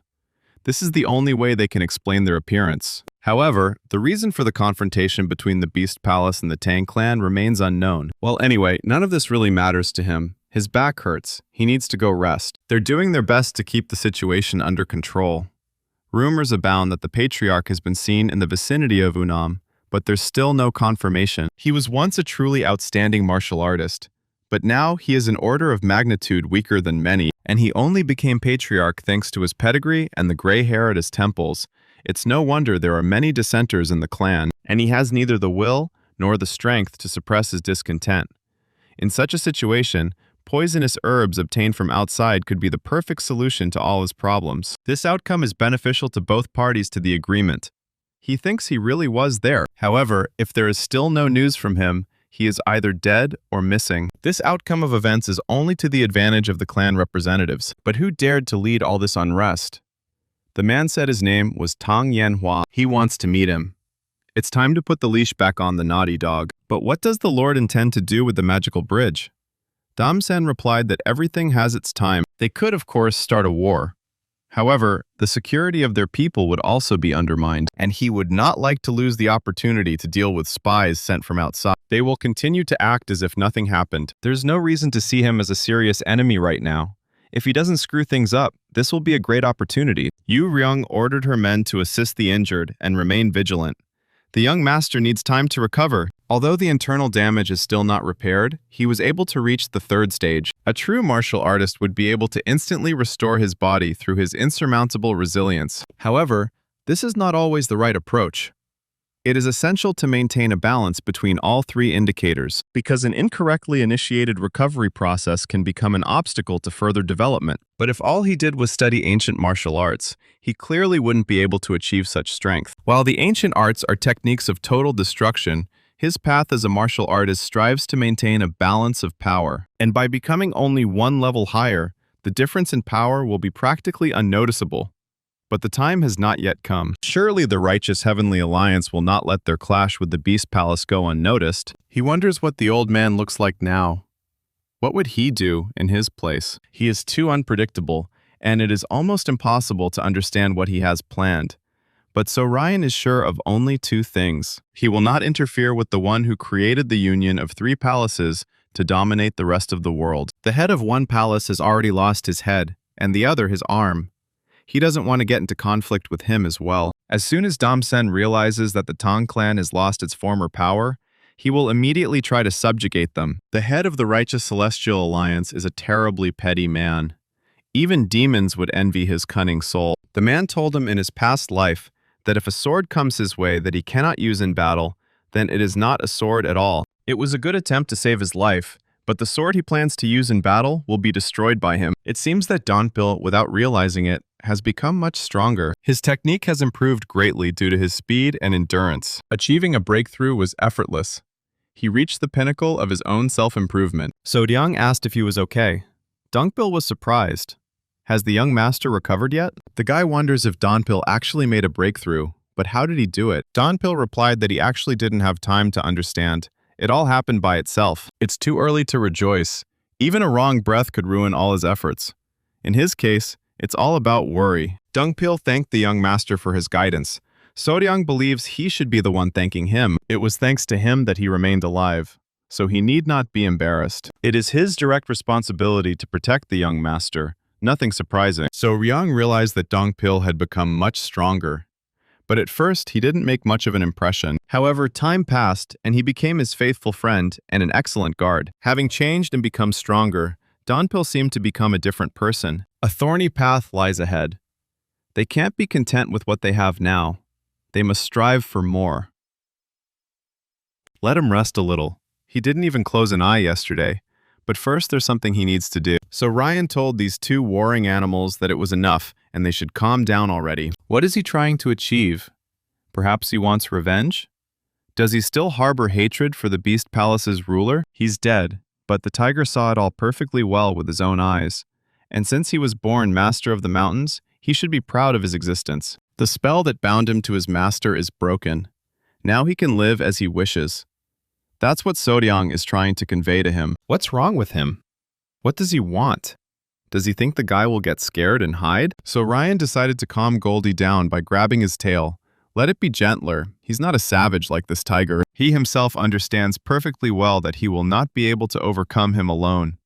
Let him go his own way. They are busy here. In other words, his anger is not their problem. Will he be able to become free and continue living independently? He already has a lot of problems, and now this menagerie has fallen on his head. Goldie decided to take everything into her paws and show who was boss here. Probably by this she wanted to tell the Tiger King to get lost faster. Donpil was surprised that the young master was talking to the tiger as if he were his servant. It's not that he speaks, it's just that during the time he spent with Goldie, he was able to achieve mutual understanding with the animals. Of course, everything is not so simple. When the spell was removed, some of its magic transferred to the tiger's head. Does this mean that the Tiger King now has some of his power? So Ryan said it was true, and until he absorbed it himself, it wouldn't disappear. His brain had been under the control of someone else's magic for a long time, and if the core in his head was destroyed, he would die. Upon reaching the level of an invincible demon, the magic in his body transcends the limits of possibility and gains spirituality. But if he and Goldie have formed a spiritual connection, to communicate with the Tiger King, all he needed was a flow of internal energy. And there's nothing strange about that. It's a matter of skill. But what did he say that made the Tiger King return immediately when needed? So Ryang told him he couldn't take him with him yet and asked him to befriend Goldie. Dongpil clearly had a lot to learn from Goldie. But will Goldie agree with his decision? He thinks so, as they have a lot in common. The girl heard that it was to him that she owed her salvation. So Ryan replied that it was true. Her brother asked for help. Has she gotten better yet? Yes, and it's all thanks to him. Even though it's late, she would like to meet him. Her name is Yo Sannin. The girl learned about what happened from her brother. She doesn't know how to thank him for everything he's done for them. So Ryang replied that it was a deal, so he didn't need to worry about it. He saw that Yo Sunrin had mastered a rather unique martial arts technique. The guy hadn't recognized it before because of all the chaos. It was certainly cool, but it didn't feel complete. The martial arts she trained in couldn't be known to others unless they had mastered the martial techniques of the Northern Sea. Even if they had reached a higher level, they wouldn't be able to recognize its characteristics. Yo Sanrin realizes that the boy isn't just strong, he also has keen insight. In any case, she needs more rest. Her upper energy core was severely damaged by the Beast Palace members. The upper energy core is more sensitive than the rest. Let it rest. Yo Sanrin said he might be right. The girl asked her brother for forgiveness. Chaos must have reigned in the palace. Yo Kangwi replied that it was okay. They were destined to follow a different path than the other palaces anyway. The best they could do was to form an alliance with the divine cult of the heavenly demons. Did he tell the third young lord the truth about Liu Li's potential great method? The boy replied that he had not. He needs to do this. She doesn't think the celestial demon cult is the best ally given the rumors. But she trusts his decision. Still, it would only be fair if he learned the truth about his ally. Dongpil said he had brought the person in charge of the house sect. The young master agreed to come in. The guy asked if he wanted to see him. So Ryan had heard that the Hao sect had a branch in Guangxi. Was that place safe? This is certainly a safe place. The young master wants to send someone there. Is that okay? Yes, but he needs to know who they are, their status, and their condition in Jianghu. He will also need to inform him how long they will be staying here and assume financial responsibility for their stay. Dunpil didn't like the way he spoke. He felt uneasy. This is the patriarch of the Tang clan, and his stay will be indefinite. It could be a month, a year, or perhaps even longer. The guy apologizes, but they have a lot of responsibility to accept such a person. If it's the Tang clan patriarch, then this will be a special case. If the Righteous Heavenly Alliance learns of this, they will face serious consequences. He'll have to pay a high price. So Ryan was surprised. So that's the problem. So he can do it if he pays enough? Isn't the guy afraid of the consequences? They grew to this size through deals. Once a deal is made, they do everything possible to fulfill their part. So he's already made his decision. So Ryang thinks the guy can't make such an important decision alone. Who is he? His name is Gong Yachi, and he is the successor of the Hao sect and the third leader of the sect. Is someone like him in Yunnan? He's usually in Sichuan, but he came here 2 weeks ago for work. Whether it's temporary or not, few things would bring someone as important as him here. Is this all because of him? That's right, he came here to see the third young master of the heavenly divine demon cult. Then maybe they will take advantage of this opportunity and be frank with each other? Gong Yachi doesn't know if he knows, but Guangdong is the only region where the Hao sect doesn't have a branch. They have a few hidden outposts in western Guangxi, but they cannot be called full-fledged branches. And he's sure the third young master understands this. They don't want to provoke his cult. Gong Yachi said that he will not hide anything. They also want to open a branch in Guangxi and Guangdong. Dungpil was really angry. He was crossing the line. Sodiang said the guy was talking to the wrong person. If he were a cult leader, he wouldn't have such powers. Gong Yachi said he knew that. So Ryang asked if he wanted to help him become a cult leader. He replied that anything was possible. However, the young master would like to hear a yes or no answer to this question. If the Righteous Heavenly Alliance falls because of him, he will most likely be chosen as the successor. So what does he know about him? Sodiang asked. Gong Yachi thinks the guy is upset with the Righteous Heavenly Alliance. So what made him think that? They control information throughout Zhongyuan, but they contain only a few details about the divine cult of heavenly demons. Most of this concerns him specifically. The young master had been quite active for the past year. This was very unexpected. Because the divine heavenly demon cult has never truly interfered in Zhanghu's affairs in the past 30 years, he first appeared in Hunan and Jiangxi, battling members of the Beast Palace. There, he destroyed Zhang Ilryong and the Elder of the Righteous Heavenly Alliance. This impressed So Ryan. He erased all traces of that battle. But they still know. Returning to the sect, he arrived in Hunan as a special inspector general. He intended to inspect 7 families belonging to the demonic sect. There he fought with the Palace of Swords, and after that he fought again with the Palace of Beasts. The sect leader said the boy was very impressive in those battles. They have little information about the candidate for successor to the divine cult, but the chief believes that the third young master will play an important role in the struggle for succession. Maybe the guy already knows that the Sword Palace, Beast Palace, and Heavenly Dragon Palace are all related to the Righteous Heavenly Alliance, and he blocked 2 of their attempts to expand into Zhongyuan. This was largely due to the murder of Cho Ilryong. He was a very corrupt man. He also had a secret agreement with the heir to the Beast Palace. However, he didn't need to kill him. Knowing the consequences, he did it anyway. It might have been just a coincidence, or perhaps the cult leader gave the order, but Gong Yachi doubts it. Martial artists say Sodiang can smell qi. The same applies to those involved in intelligence. Gong Yachi can understand a lot from just one piece of information, and he was convinced that his suspicions were correct. So Ryan despises the Righteous Heavenly Alliance. This guy is insightful. He guessed his intentions from just a few pieces of information. He knows how to use his strengths without appearing arrogant. So Ryan asked if he wanted to help him become a cult leader, and in exchange, open a branch in Guangxi and Guangdong. Gong Yachi confirmed that was exactly it, but he didn't need an answer right away. Just let him think about it. He was also willing to receive the Tang clan patriarch, so Ryang asked how much it would cost him. Gong Yachi thinks that the price of his life for being arrogant in this conversation should cover it. They will see each other again. Sodiang thought that it had been a long time since he had met such a talented person. Right now, of course, it's a complete mess. But there are still many things he needs to think about. His past life was much simpler. But that probably makes sense, since he was just someone's tool. The guy needed to stop whining. He knew that getting revenge on the righteous Heavenly Alliance wouldn't be easy. Yo Gangwi said he looked worried. That's not like him at all. Maybe he should relax a little and have a drink with him? He thought the guy was the type to act first and think later. Does he really think he only knows him because they once worked together? This is exactly what he thinks, so he asks for forgiveness if it upset him. Is the guy planning to return to the Ice Palace? He replied that he was. Then he should tell his sister to take care of herself in the future. Yo Kangwi said he would protect her, and he had no doubt about it. Doesn't he remember the deal they made? So Ryan was surprised. Was he serious? Did he really want her to marry him? That's right, she agreed too. So Ryan didn't understand. How could that be? Didn't that mean he was taking her as a hostage? Whether she becomes a hostage or not depends on his decision. He did everything possible to support the young man in his quest to become his successor. Yo Gangwi is sincerely grateful to him. Soryang hopes that in the future, the boy will do something for which he too can be grateful. It seems he's had enough rest. He needs to recuperate.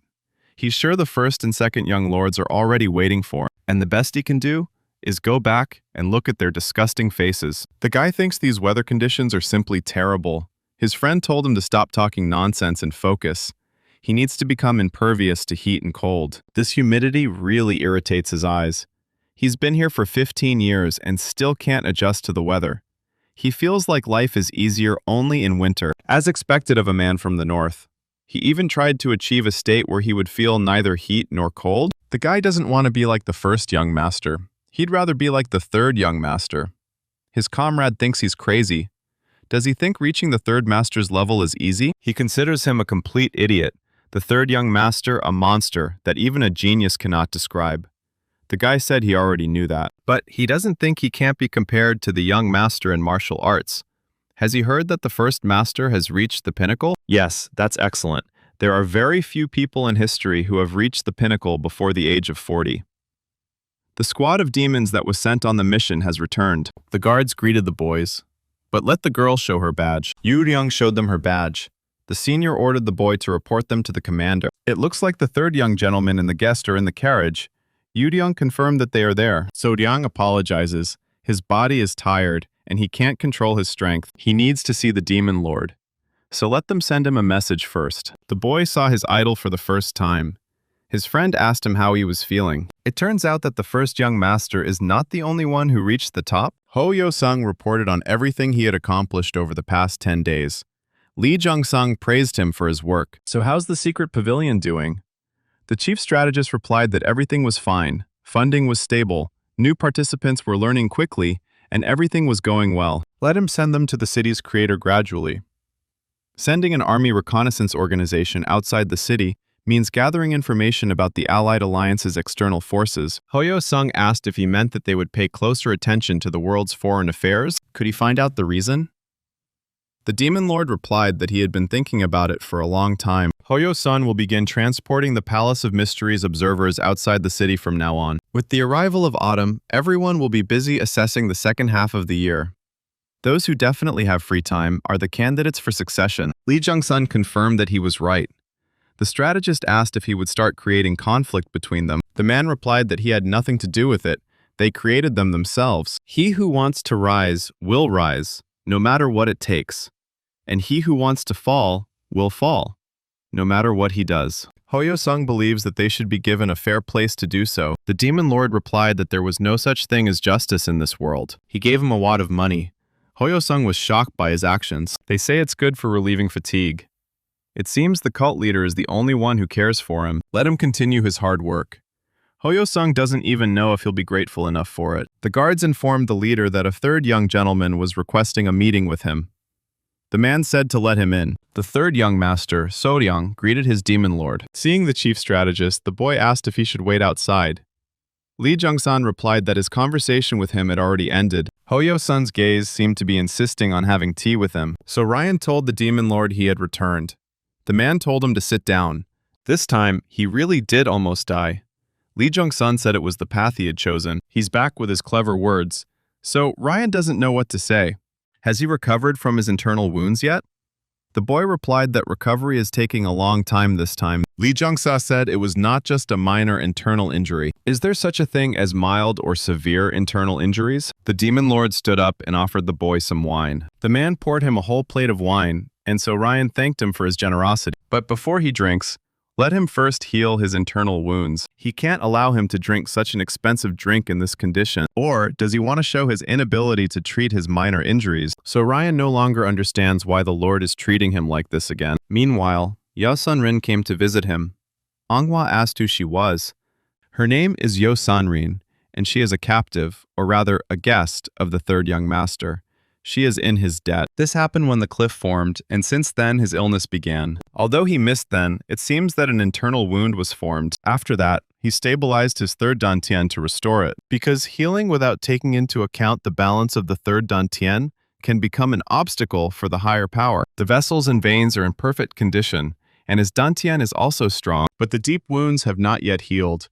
In particular, frozen qi constantly flows in the meridian between his lungs and heart, making his breathing difficult. Even using the 9 demons of the impure world technique could not remove the frozen qi and return it to its perfect state using the no interference technique. However, using the no obstacle technique deteriorates the concentration of qi. Even with Goldie by his side, Soryang couldn't recover from this deep wound. The guy is truly magnificent. It's like the focus of a professional killer who is focused on his goal, not paying attention to death. But one day this focus could become his undoing. Lee Jung-sun stopped the boy and said that the problem was him. He couldn't heal these wounds. With his abilities, there is not the slightest chance. He suffers as if helpless. It almost made him laugh. So Ryan was shocked by this statement. Was there really no way he could fix this? Was that all he could do? Lee Jung-sun angrily asked, "Have you forgotten your roots?" But what did he mean? What roots did he forget during his treatment? Suddenly, he remembered that he was no longer Jung Ha-jin, who mastered Buddhist martial arts. His name is So Ryan, a demon from a demonic cult. This is what he's really forgotten. He needs to recover like a demon. So that's what that bastard wanted. Lee Jung-sun thinks that the guy has forgotten how it all started. So Ryan didn't understand who was talking to him. Could it be his central dantian? Now the guy is like a sword master who has forgotten how to control the blade. His internal injuries have not yet healed due to mixing the 9 depths mastery techniques with other techniques. So Ryan was shocked to hear this. Could it be because of this technique?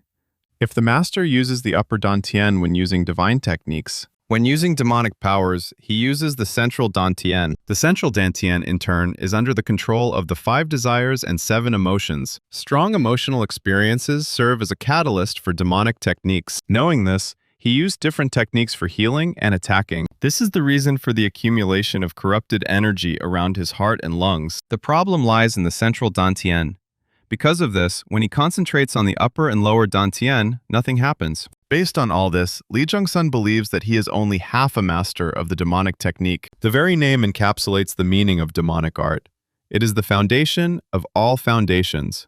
If one wishes to succeed and become a master of demonic techniques, one must use only them. A guy can't use the healing techniques of Buddhist martial arts and mix them with the mastery of the 9 depths just because he was inspired by one of the third-party techniques. To become a god, you must first be a mere mortal. Of course, the ruler does not know whether he wants to become a god. But in this way, the guy will not be able to overcome the border of the mortal world, since he is not even able to fully experience the 5 desires and 7 emotions. Let him be angry, laugh, cry. Only the person who completely surrenders to feelings and emotions is truly beautiful. Before you can attain divine form, you must live the life of a common man. What Lee Jung-sun was talking about strongly reminded him of the foundations of ancient Muram art. He has probably already reached the level of true ascension. So Ryan said that he showed him his worst side today. The demon lord replied that he did not keep students who had made more than one mistake. Let him not think about it and drink this wonderful drink with him. The Beast Palace Lord was stronger than him. And if he hadn't been physically stronger, he would have fallen in that battle. The masters outside the walls are comparable in strength to the 9 elders. He was able to defeat the palace lord only thanks to his knowledge of demonic techniques. If the latter had possessed demonic mastery, things would have been dire for him. Now let him tell him what happened in Nanman. The technique he used was very similar to the demonic absorption technique. To become stronger, he took the life energy of his own disciple. The guy had encountered similar techniques before he began studying this issue, but he doesn't understand why they do it. Does he find it strange? So Ryan asked him what he thought about it. Someone might say the same about him after seeing how he uses his techniques. The guy replied that he does not devour the life energy of another person. Instead, he absorbed the power of the spiritual bamboo in the bamboo grove. The method of self-improvement is a way to cleanse one's own body by circulating qi throughout the body. Moving through small points, it gradually accumulates qi in dantian and turns it into true energy. People, birds, and animals. They are all creations of great nature. In other words, everyone learns martial arts in a similar way. But if he ignores norms and morals, then he is no better than the ruler of the palace of animals. But the main thing is not the way in which he develops his abilities, but that he does it gradually. It seems the Demon Lord definitely knows more than anyone else. Perhaps that's why he became who he is today. Ryan wondered if the cult had similar techniques. The man replied, "Of course. The cult library contains a wealth of information about this, but no one has ever taken the trouble to study it." He personally verified this. Absorbing someone's essence is not the best technique for a demonic cult. Techniques that drain the energy of others are usually considered demonic arts.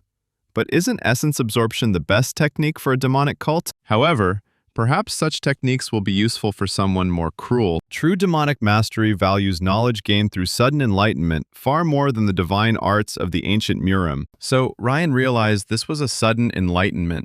It was significantly different from the absorption technique. Sudden enlightenment and improvement through the acquisition of new knowledge.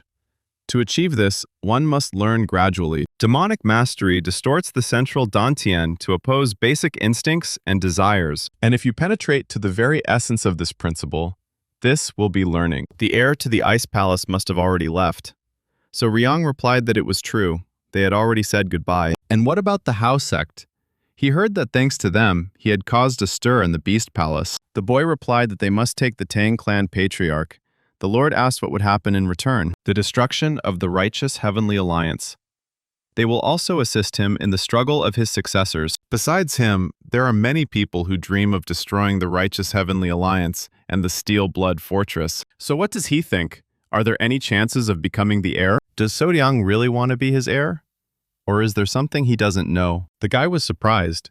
Li Changsun had never raised this topic. Sodiang, without thinking twice, replied that he did not want to become his successor. However, he wants to try, and it is not about wanting to get his place. So Ryan believes that if she takes over as leader after him, she will have a better opportunity to destroy both of these organizations. That's exactly why he wants to fight.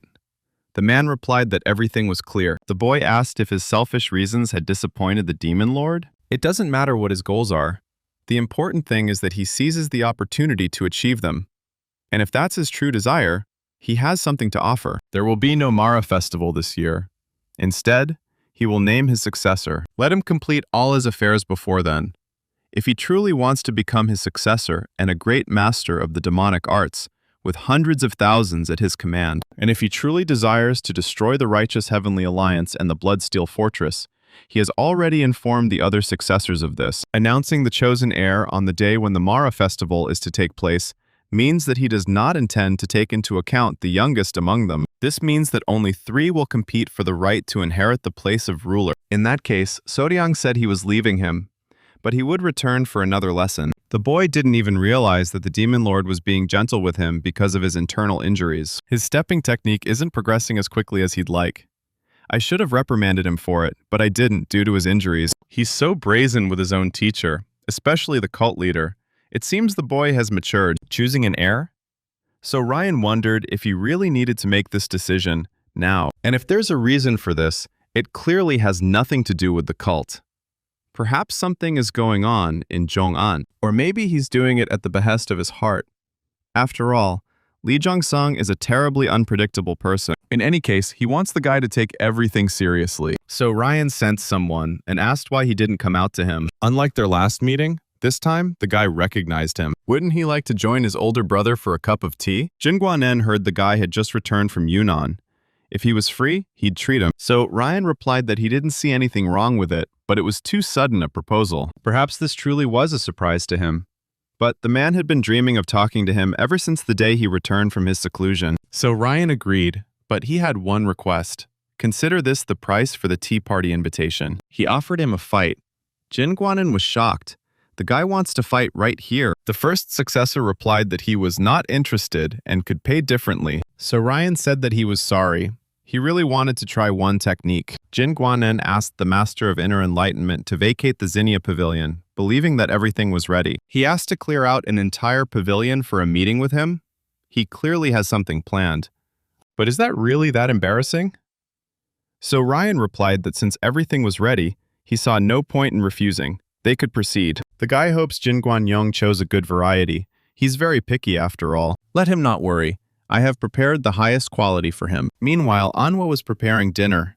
Young said it smelled delicious and couldn't wait any longer to try at least a bite. Anhwa said to take your hands off. It's for the guests. But isn't a girl a guest? Anhwa replied that she was the young master's subordinate. So, no. These words greatly infuriated Young. Dongpil told her to calm down and go for a walk. The girl told Donpil to let her go immediately. Otherwise, she would end up underground. The man thinks she's too arrogant, with such childish techniques. Come to think of it, they'd never even had a fair fight. She decided to show him where he belonged. Donpil didn't refuse. He's always ready to fight, especially since he won't have to expend much energy. Anhwa brought everything she had prepared to her guest. Yo Sun-rin realized she was about to be treated to something delicious. There's so much to see, it's making her mouth water. Anhwa hopes she'll like it. She arrived at the divine cult of the heavenly demon immediately after being released from captivity at the Beast Palace. The girl said that she was a guest of the third young master, but just one word from him could turn her into a hostage again. She couldn't relax. She really liked it. The meat was so juicy. The girl had never eaten anything like it. Anhwa is such an excellent cook. She had visited several palaces in the north, but none of them had such a skilled cook as her. She's so glad she liked it so much. If she needs more, she can pour it in. Everyone kept saying that this place was inhabited only by villains, but everyone here is so welcoming. Yo Sun-rin asked for more. Anhwa was surprised. Not again, since she'd already eaten 5 servings. Jin Guanyan asked if he already knew the 5th young lady. The guy didn't understand what exactly. She wasn't seeking to compete for the position of heir apparent. So Ryan thought it was strange. What was he getting at? The girl was always like this. All she cared about was studying martial arts. Even though Ju So-yun is the most talented among the students, she has no desire to become the next head. The man was always afraid of her. Some are sure that no matter how talented the woman was, she would not be able to take the place of the ruler. In the heavenly demon divine cult, masters are valued for their talents and are not discriminated against by gender. The head of the cult is blessed by the god Mara and carries out the divine will. God is not concerned with gender, so the prejudice that a woman cannot become the head of the cult has no place here. After all, the 4th heavenly demon was a woman. He doesn't think So-yun is much weaker than her. However, when she said that she was not interested in the heir struggle, he sighed with relief. It turns out that he tells him that he really plans to fight for the position of future head. So-ryang said he was being so open with him. Jin Guanyang replied that he saw no point in hiding anything. As soon as the leader accepted him as a disciple, he began working diligently to reach the divine level. Naturally, the competition doesn't inspire him. In other words, he cannot say that he is glad that he is here, because they are also rivals. Because of the Qi energy block, So Ryan lost all the skills he had learned, and after only 2 years, he reached the level of an invincible demon. Despite the fact that, unlike So-yun, he lacks natural talent, he was able to develop such power, and Jin Guanyang still cannot understand how this is possible. So Ryang replied that it all depends on how they view the world. Some learn simply by observing everyday life and gaining life experience. Others gain this valuable experience only on the threshold of death. Jin Guanyang said that's true, but what about him? What method is right for him? The guy replied that he was always learning. Whether it was a simple walk, breathing, or eating, he saw everything as a chance to learn something, and the thought that he wanted to go with him to Zinnia Pavilion made his demonic energy rise from the depths of his soul. He understands everything. Wanting to fight with someone who has already reached the level of an invincible demon, he only cares about his own development. No matter who his opponent was, So Ryan realized he wanted to kill him. Ryan is also interested in going to Zinnia's Pavilion, eager to see what he has in store for him. But he can't risk it because he has a family. If Donpil were with him now, he wouldn't have gone. But he has his own business, so he invited someone else. He thinks they won't mind. He wondered if he could contact him using the frequency whispering technique. And even though he was quite far away, he succeeded. So Ryan was sure he didn't need to introduce them. The head of the criminal courtroom greeted them. He came all this way just because a third person called him?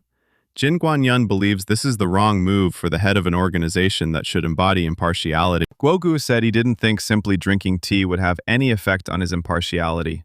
He was a bit narrow-minded. It all depends on who he's drinking this tea with. Doesn't that make sense? Guogu replied that the man shouldn't worry. He wasn't exactly fond of the third successor. So he came all this way because someone he didn't particularly like invited him? Guogu believes it's wrong to mix personal relationships with work. The situation began to escalate. It seemed there was already a conflict between them. So Riang didn't know what they were fighting about, but he was right to call the heads of the criminal law department. Jin Guangyun hadn't expected to meet him at all. The guy had terrifying instincts. He replied that he knew that very well. The man said they'd postpone the tea party until next time and left. So Riang shouted that next time he should invite her. Master Guogu warned the boy to be careful. He may be a dragon, but he's a demonic one. He is not only stronger and more talented than the others, but also confidently moves towards his goal, despite everything. But doesn't everyone do that? Guogu agreed with the boy on this point. They were similar in that regard. But the third young master couldn't even come close to him in terms of cruelty. So Liang asked, why not? He is the devil in human form. Someone who is devoid of morality and ethics. So Rianu should watch her language when speaking to her elders. He'll teach him a lesson. A decent amount of time has passed. It's hard for So Ryan to return. He's finally home. Donpil thinks it's time for them to call it a day. This is already the 43rd time. Yu Ryung told him to shut up. She wouldn't give up until she dealt him at least one blow. So Liang asked the boys what they were doing there. Dongpil replied that they were just having a duel. But can a one-sided beating really be called a fight? Yo Sanrin greeted the third young gentleman. She wished to speak with him. She understands perfectly well that she must be useful to the third young successor. Yo Sanrin would like to know how she can assist him in his quest to become the successor to the head of the heavenly demon divine cult. Their palace, or more precisely her brother, has formed an alliance with him. She appreciates his attention, but right now, she doesn't need anyone's help. So Ryan replied that there were now many people within and outside the cult who were willing to support him, and he believes that it would be more appropriate to return to this conversation precisely when he becomes a full-fledged heir. Then, if he does need her help, be sure to let her know. So Ryong said there was something. What was this technique? Liu Li's great potential unleashing technique? Her brother wanted to tell him, but he never got around to it. Since he didn't say anything, she shouldn't either. But the girl can tell us a little about her. Liu Li's great potential unleashing technique was born during a bloody battle in their palace. Its founder is a man who follows the path of a heretic. This technique is also associated with the Beast Palace and Divine Cult. Apart from the fact that both the cult and the Beast Palace are powerful organizations representing the main force in the southern regions, they have no other common features. Perhaps the Divine Cult has a vaguely similar demonic mastery technique aimed at absorbing essence. He wouldn't call it an essence absorption technique, but he had seen something similar, or rather, experienced it himself. So Liang felt it when interacting with his second successor, Guangpyong. His internal energy suddenly surged, seemingly without warning. And no, it wasn't just his inner energy. It felt like his skill had risen to another level. It's a technique for fusing two souls. Judging by what the guy said, it was a third-level mastery. Yo Sanrin believes that this is not exactly a technique for fusing two souls, since it is also part of the great technique for revealing Liu Li's potential. But if not only his internal energy, but also his entire strength had increased rapidly, this only means that he had used this technique many times already. Everything is clear with Ryan now. This means that he did kill his subordinates. Essence or internal energy absorption techniques have varying levels of mastery. He believes the second young master has already fully mastered it and reached the peak of his skill. So, the technique of merging two souls is part of the great technique of revealing Liu Li's potential. Her brother has mastered this technique, and sooner or later he'll have to use it, and Sodiang believes it will be used on her. The girl replied that he was right.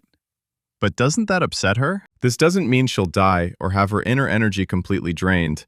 Everything is much better than it seems. The technique of fusing two souls has its own advantage. It is based on the principle of yin and yang harmony. One day, an early version of Liu Li's great potential unlocking technique found its way to Zhongyuan, and this is apparently how the second young master and the Beast Palace Lord learned about it, and after studying similar techniques, they were able to achieve this result. But without the principle of yin and yang harmony, this technique can only cause harm. And unless the second young master fully masters the great technique, he will lose his human face and turn into a monster, next to whom even the Lord of the Beast Palace is nothing. Salyangshim greeted the young master. Soryang thanked her. She was the only one who always greeted him. Everyone already knows the results of his last mission, so Ryan asked, "Already?" Well, there were quite a few people with him, so it's not surprising. However, there's a rumor she doesn't like at all. What is it? The guy asked with interest. The girl heard that their lord had announced to his disciples that the struggle for the place of air had ceased, and that the Mara festival had been cancelled. So this is the rumor itself. So this information was spread as gossip? Rumor has it that he plans to kill the 7th young mistress and start a war for the title of heir. But why would he kill Yamen? He would have killed Guangpyeong or Jin Guangyong instead. So Yangshim thought so too. He had no reason to try to get rid of the 7th young miss. And he wasn't that kind of person at all. This nonsense is still circulating in the cult. Many have already heard about it. Someone deliberately unleashed it. Does the guy think it was the first young master's doing? So Ryan replied that no one knows. Nothing is known yet. The problem is that the person who started this rumor could harm Yamen. When he was in the Beast's palace, he met the general strategist. He looked at him as if inviting him in for a cup of tea, which meant he already knew everything. The boy decided to visit it himself. Divine Cult of the Heavenly Demon, a military unit. He had never seen the office in such disarray before. Hoyo-sang said that chaos is the key to order. To an ignorant person, this may seem like a disorder, but to a knowledgeable and wise person, it is systematic. So Ryan has never heard such pure nonsense in his life. Is everything okay with his head? While pouring the freshly prepared tea, Hoyo-san asked why he came to him. He's aware of the rumors circulating within the cult, right? The strategist asked if he wanted to know who was behind them. Hoyo-sang doesn't know what Soryang wanted to hear from him. He can't tell him because he has to be impartial. So he really does know who it is.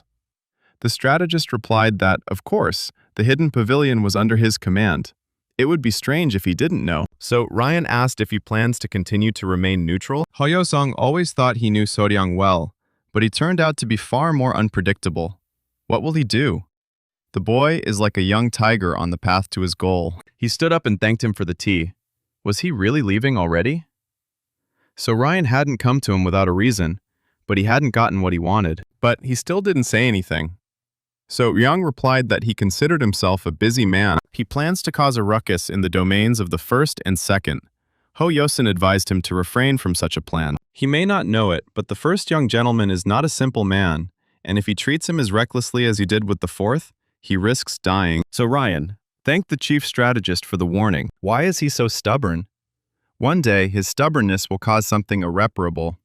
He's not stupid, and he should understand everything perfectly well. So Ryan said that even though they are not that close, he is grateful to him for everything. Let him continue to work for the benefit of their cult. After all, what he does for the cult is also beneficial for him. On that note, he suggested ending their conversation. He'd return in 3 days, and then they could talk longer and have a drink. Hoyo-sung didn't fully understand the boy's words. Why exactly 3 days later? He's sure Soryang is up to something. Could this really be what he had in mind? Soryang greeted his little sister Yamen. The little girl missed him very much. She asked what it was like in Yunnan. She had heard it was much hotter there than here. You don't even have to ask. Not only is it terribly hot there, but it rained all the time. It's a terrible place. Soryang asked if she was busy. Yamen replied that no, she had already finished training and was free now. Then why don't they take a walk together and visit the 1st young master? The maid told the young lady that she was sorry, but she had classes scheduled after lunch. So Ryan realized that this was the same maid who was always compared to a strict mother. The guy said it would be okay if she missed it once. Why so strict? She's sorry, but the young lady must follow the schedule. That's how it was, is, and will be. Let him not interfere. Why did he come now? After all these rumors, she can't leave him with the young mistress. In any case, cramming textbooks is no easy task. If she's so worried, let her go with them and see how she's properly taught. You need to learn through life experience. He certainly knows. Covering his ears, Yamen shouted with all his might at the gate of the 1st young master. Let him come out immediately, before he attracts the attention of everyone in the cult. Jin Guanyang had already heard that the guy liked to make a fuss, but was it really necessary to do it this way? So Ryan replied that, unlike some people, he does not plot behind people's backs. Is it considered right to use younger siblings as pawns in the fight for the succession? Sometimes the rumors sound much worse than the situation actually is. Sacrificing the life of an innocent child to gain the place of heir? Whether the rumors are true or not, one should never act rashly. On the contrary, one should act in a way that avoids attracting public attention and preventing anyone from believing the rumors to be true. However, if rumors are ignored, then that is also a problem. Just walk around the area and word will spread to every corner of the cult. And no matter what anyone says, public opinion is one of the most powerful instruments of power. And, as a rule, the only people who suffer from gossip are those involved in it. With the help of slander alone, one can subjugate the fate of a person. This is the power of human rumor. Jin Guanyang said he wasn't that petty, nor was he a fool.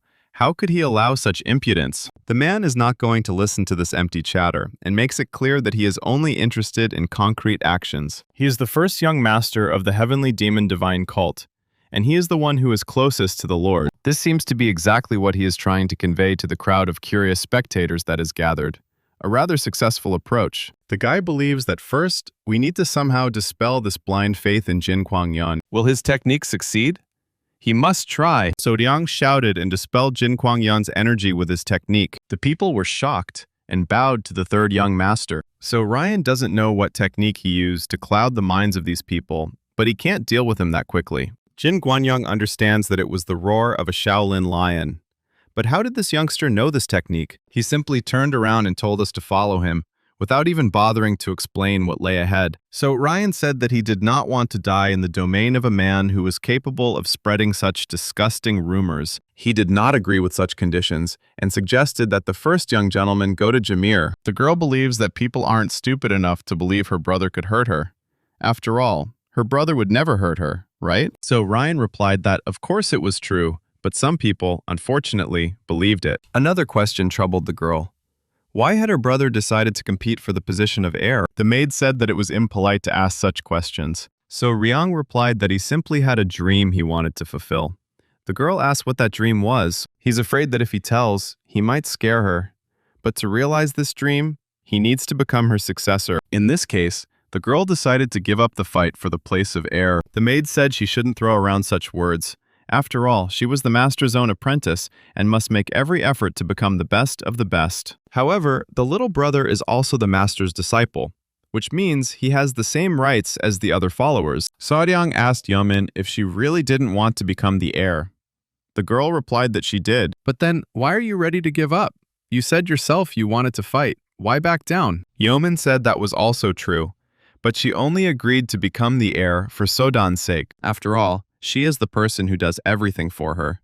But all this is far from her dream. So Ryan told the maid that her mistress had such a kind heart, and she was trying to realize her desires through her. Even though she is the closest to Yeomin, she always manages to hide from prying eyes. And on these small, fragile shoulders lies a huge burden of responsibility.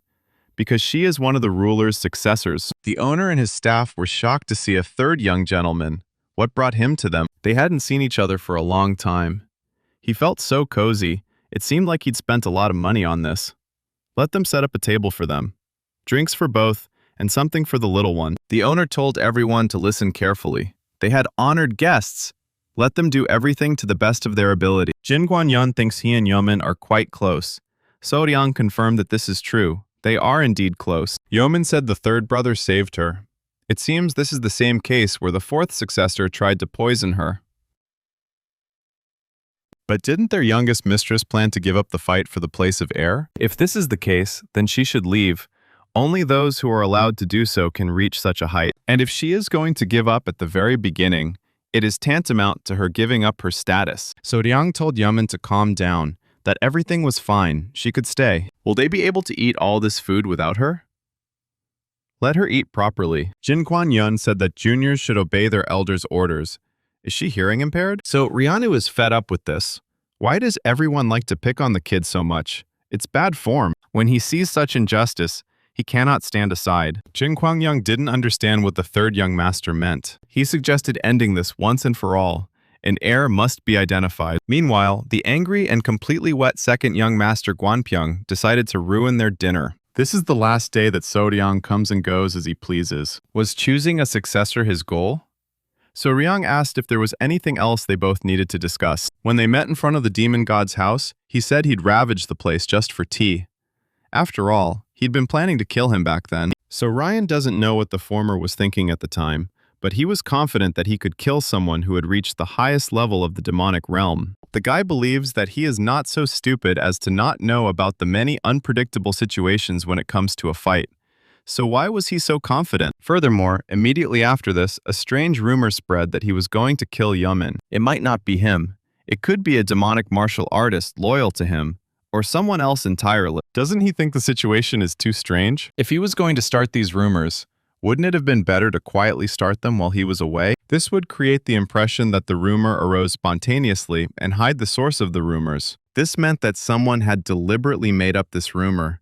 They knew how the guy would react, and that he would go and find them himself.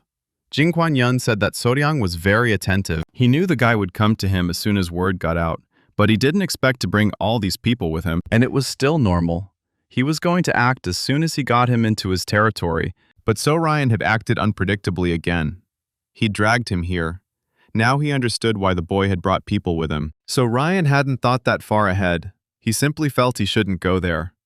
That makes it even more impressive. It means his intuition is superior to logical thinking. Jin Guan-yong believes his martial arts are currently superior to Soryang's. However, if they were to fight, he can't guarantee victory. He confidently claims that his martial arts are superior.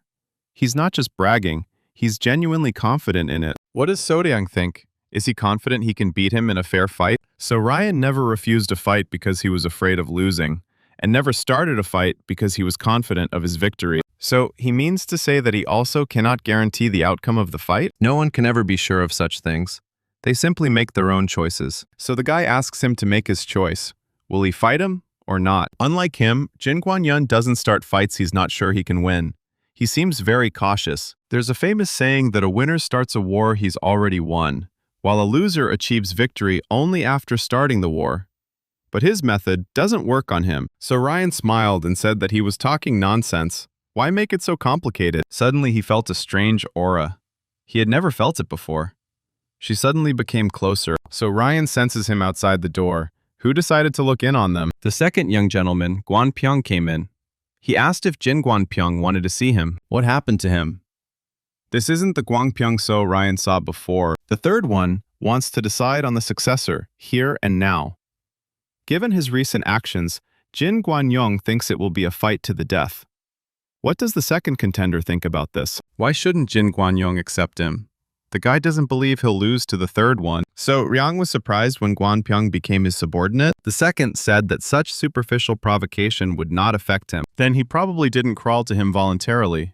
In that case, how badly did Jin Guan-yong beat him? It's funny that a powerless bastard like Soryang can say such things when he can't even protect his own people. What does he mean? What did he do? And what people are we talking about? The mercenary told Donpil to immediately let go of his sword and surrender. He better do nothing if he wants those two to stay alive. So Ryang asked if he'd kidnapped his men. Jin Guan-yun reminded him that he only starts fights he knows he can win. Master Gogu said that Jin Guan-yong was a true demon, devoid of even the slightest morality and ethics. Looks like Jin Guan-yong will be asking questions now. What is this clubfoot playing at? Does Soryang now want to decide who will be the successor here and now? Or will she abandon this idea? Soryang said that Jin Guan-yong really plays dirty. It goes without saying that any means necessary must be used to win a war. Calling this a cowardly and petty act doesn't change the fact that he ultimately won. It seems Soryang had also established a connection with an external power to become his successor. The boy replied that it was true. He didn't set boundaries in battle, just as Jin Guan-yong didn't set boundaries between good and evil. Ultimately, they were the same. They simply chose different methods of attack. He'll have to choose. First, he must give up the fight. Then he'll be able to see the smiles of his people again. And secondly, he must understand this himself. What can happen, he thinks, does not need to be explained. So Ryan said he wanted to discuss one thing before giving an answer. If he's asking about the hostage's safety, don't worry. He's not foolish enough to destroy the cards he needs to manipulate his enemy. The guy said he understood and thanked him. but he wondered what his relationship was like with the host of the meeting room. So Yang knows he's a real asshole, but not enough to be so hostile to the Demon Lord's disciple. And that's exactly what Gogu treated him like. Why does the guy want to know this right now? So Ryang replied that he was curious. It was bothering him. Gwangpyeong stated that if he was trying to stall for time, then he should stop these futile attempts. So Ryan looked at him menacingly and asked why he didn't shut up and stand there as a spectator so he could remain silent. His master himself said that those who refuse to fight for the throne have no right to be in the fighting arena. So a dog that has given up the fight and tucked its tail between its legs should stop barking. Jin Kwangyang ordered him to calm down and not fall for his tricks. So Ryang said that Kwanpyeong was a good boy. That's right, you should listen to your elders. Jin Guanyan said he should stop provoking him. So Ryang thought he'd stop worrying about him. Let him answer his question. Why are the two of them on such bad terms? But why is So-ryang asking about this relationship now? Does he have other intentions? He has no reason to answer that question. If he's trying to communicate with him now, he'd better give it up. He was sent to the outer fortress last night. It's a real shame. So Ryang said he'd give up since he didn't want to tell him. The guy would find out from him. An ominous and unpleasant sensation is growing. Internal energy? A wave of qi? Jin Guanyong realized it wasn't his qi. It was the earth shaking. Let Guanpyeong immediately see what's going on outside. Opening the window, he saw before him the most powerful attack force of the divine cult, the heavenly demon army. What had happened? It was a pleasant lesson. It didn't set boundaries between good and evil, while So Ryan didn't set any boundaries at all. The boy didn't understand what he was doing until Chin Guanyan explained it to him. What did he do? He simply conveyed the information that there were 2 traders on the top floor of Zinnia's pavilion. Using the frequency whisper technique, So-ryang spread the message across the entire range that the traders' names were Jin Kwangyong and Kwanpyeong. That's what he likes about their sect. If something serious happens, they don't dwell on it.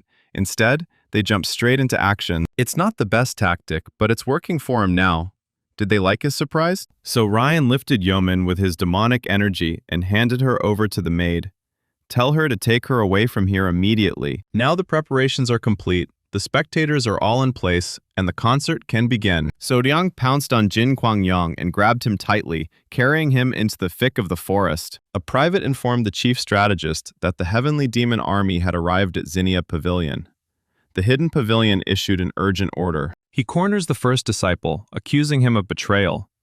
Was this the third young master's plan? He'll have to pay the consequences if this turns out to be a lie. The only way to pay for it is death. The second one and he are traitors? What the hell was So Ryan thinking when he concocted such a plot? As soon as this is confirmed to be a lie, he will be killed.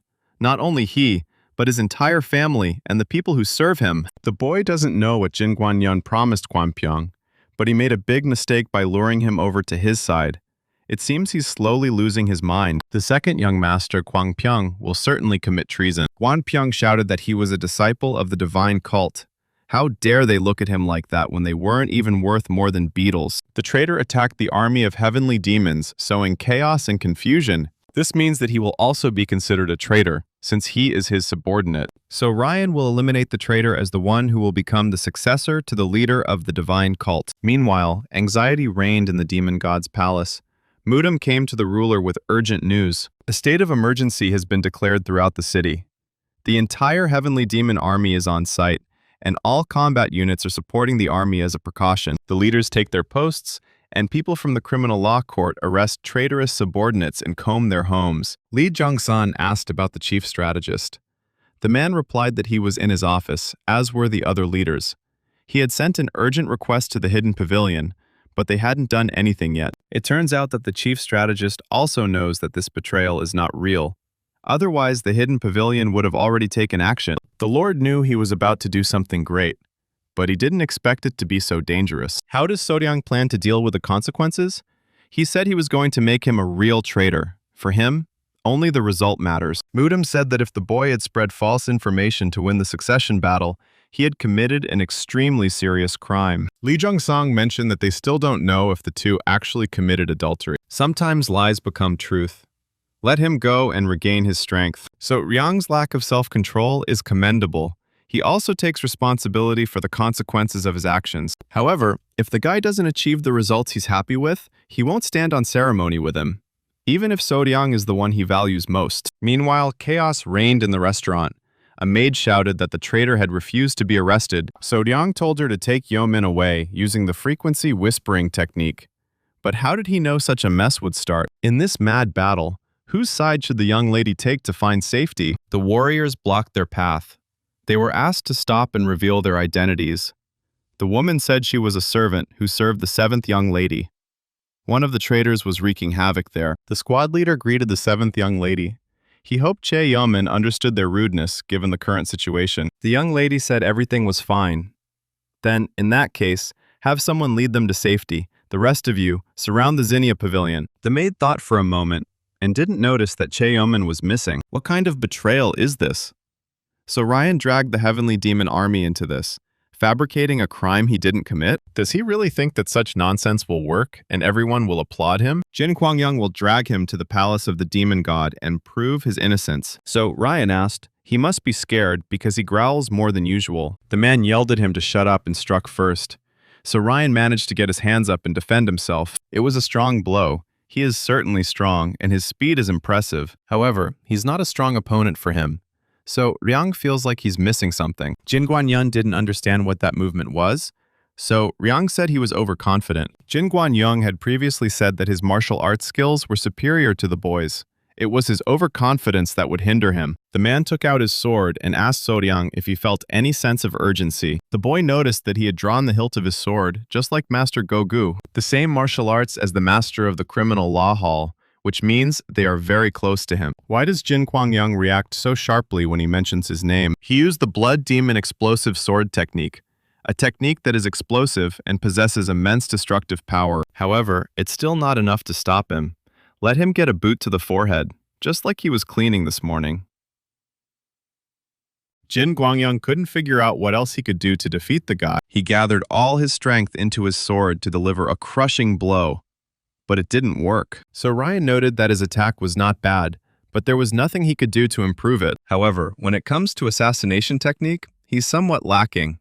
His skill level isn't even close to that of the Death Lord, one of the top 3 assassins in the world. Jin Guan-yun asked who the Death Lord was, so Ryang didn't think he needed to know the details. The only thing he needs to know is that he too will die at his hands. Jin Guang-young reached the highest demonic level before the age of 40, which is certainly worthy of praise. So Ryang believes that he is worthy of the title of the most powerful future martial artist. However, he still lacks something. So much so that the guy himself does not understand where his confidence comes from. He's not the only one who's reached the highest demonic realm. What gives him such confidence? Jin Guang-young yelled at the guy to shut up and activated some hidden technique of his. So Ryan noticed that this was a completely different demonic energy. Jin Guang-young, all glowing with blue demonic energy, asked, does he doubt his martial arts? So Ryan recognized this technique. It was the Demon Emperor's Chi. Jin Guang-yun didn't want to use it, but he deeply regrets not killing him earlier. So Ryan didn't expect him to be hiding something like this, and found it unlikely that the technique had been stolen. He learned this from the Demon Lord himself? The man replied, of course, the ultimate demonic art, the demonic Emperor Chi, studied by all the former heads of the divine cult. That's where his self-confidence comes from. Jin Guang-young doesn't know what kind of demonic art he learned, but it won't work against the Demon Emperor's Chi. So Ryang believes that if it were a Demon Lord, things would be different. He doubts that a fool who takes everything he's given could stand a chance against him. In this case, he will show him what he has. The 9-fold demonic art. Jin Guan-young was shocked. He'd never seen this demonic art before. Could this guy have created it himself? I didn't want to withdraw my candidacy in a good way. Let him feel like a punching bag then. Jin Guan-young noted that it is truly impressive to display such a high level of swordsmanship while remaining human. He won't kill him, but he probably wouldn't mind cutting off his hand. Well, let him try then. He's still got plenty of surprises in store, so don't let your guard down. Meanwhile, Yuryang came to So-ryang's domain, but no one deigned to meet her. Entering the courtyard, she noticed huge holes and scattered stones. What could have happened here, she thought in surprise. Yuryang glanced around and noticed Dongpil's sword. Where had she ever seen a swordsman throw his blade like that? The demonic cult's troops searched for the traitor. He resisted, and disappeared into the forest. The demon lord in the divine withered robe believes that the second young master has crossed a line that should not have been crossed. The demon lord with the divine iron sword said there was still no evidence of his betrayal. However, resisting the cult's forces could already be considered treason. But no matter how fierce the struggle for the succession, slandering someone and publicly calling them a traitor is completely unthinkable. Even the third young master will not escape punishment for this. The man asked if he hadn't been supportive. He replied that it didn't matter. He would have to take responsibility for his own actions. Demon Elder Divine Bloodhand believes that they don't need to get involved in this matter. Be that as it may, only the ruler himself will decide who is worthy of becoming his successor. The Lord probably also believes that the third master will have to answer for his actions.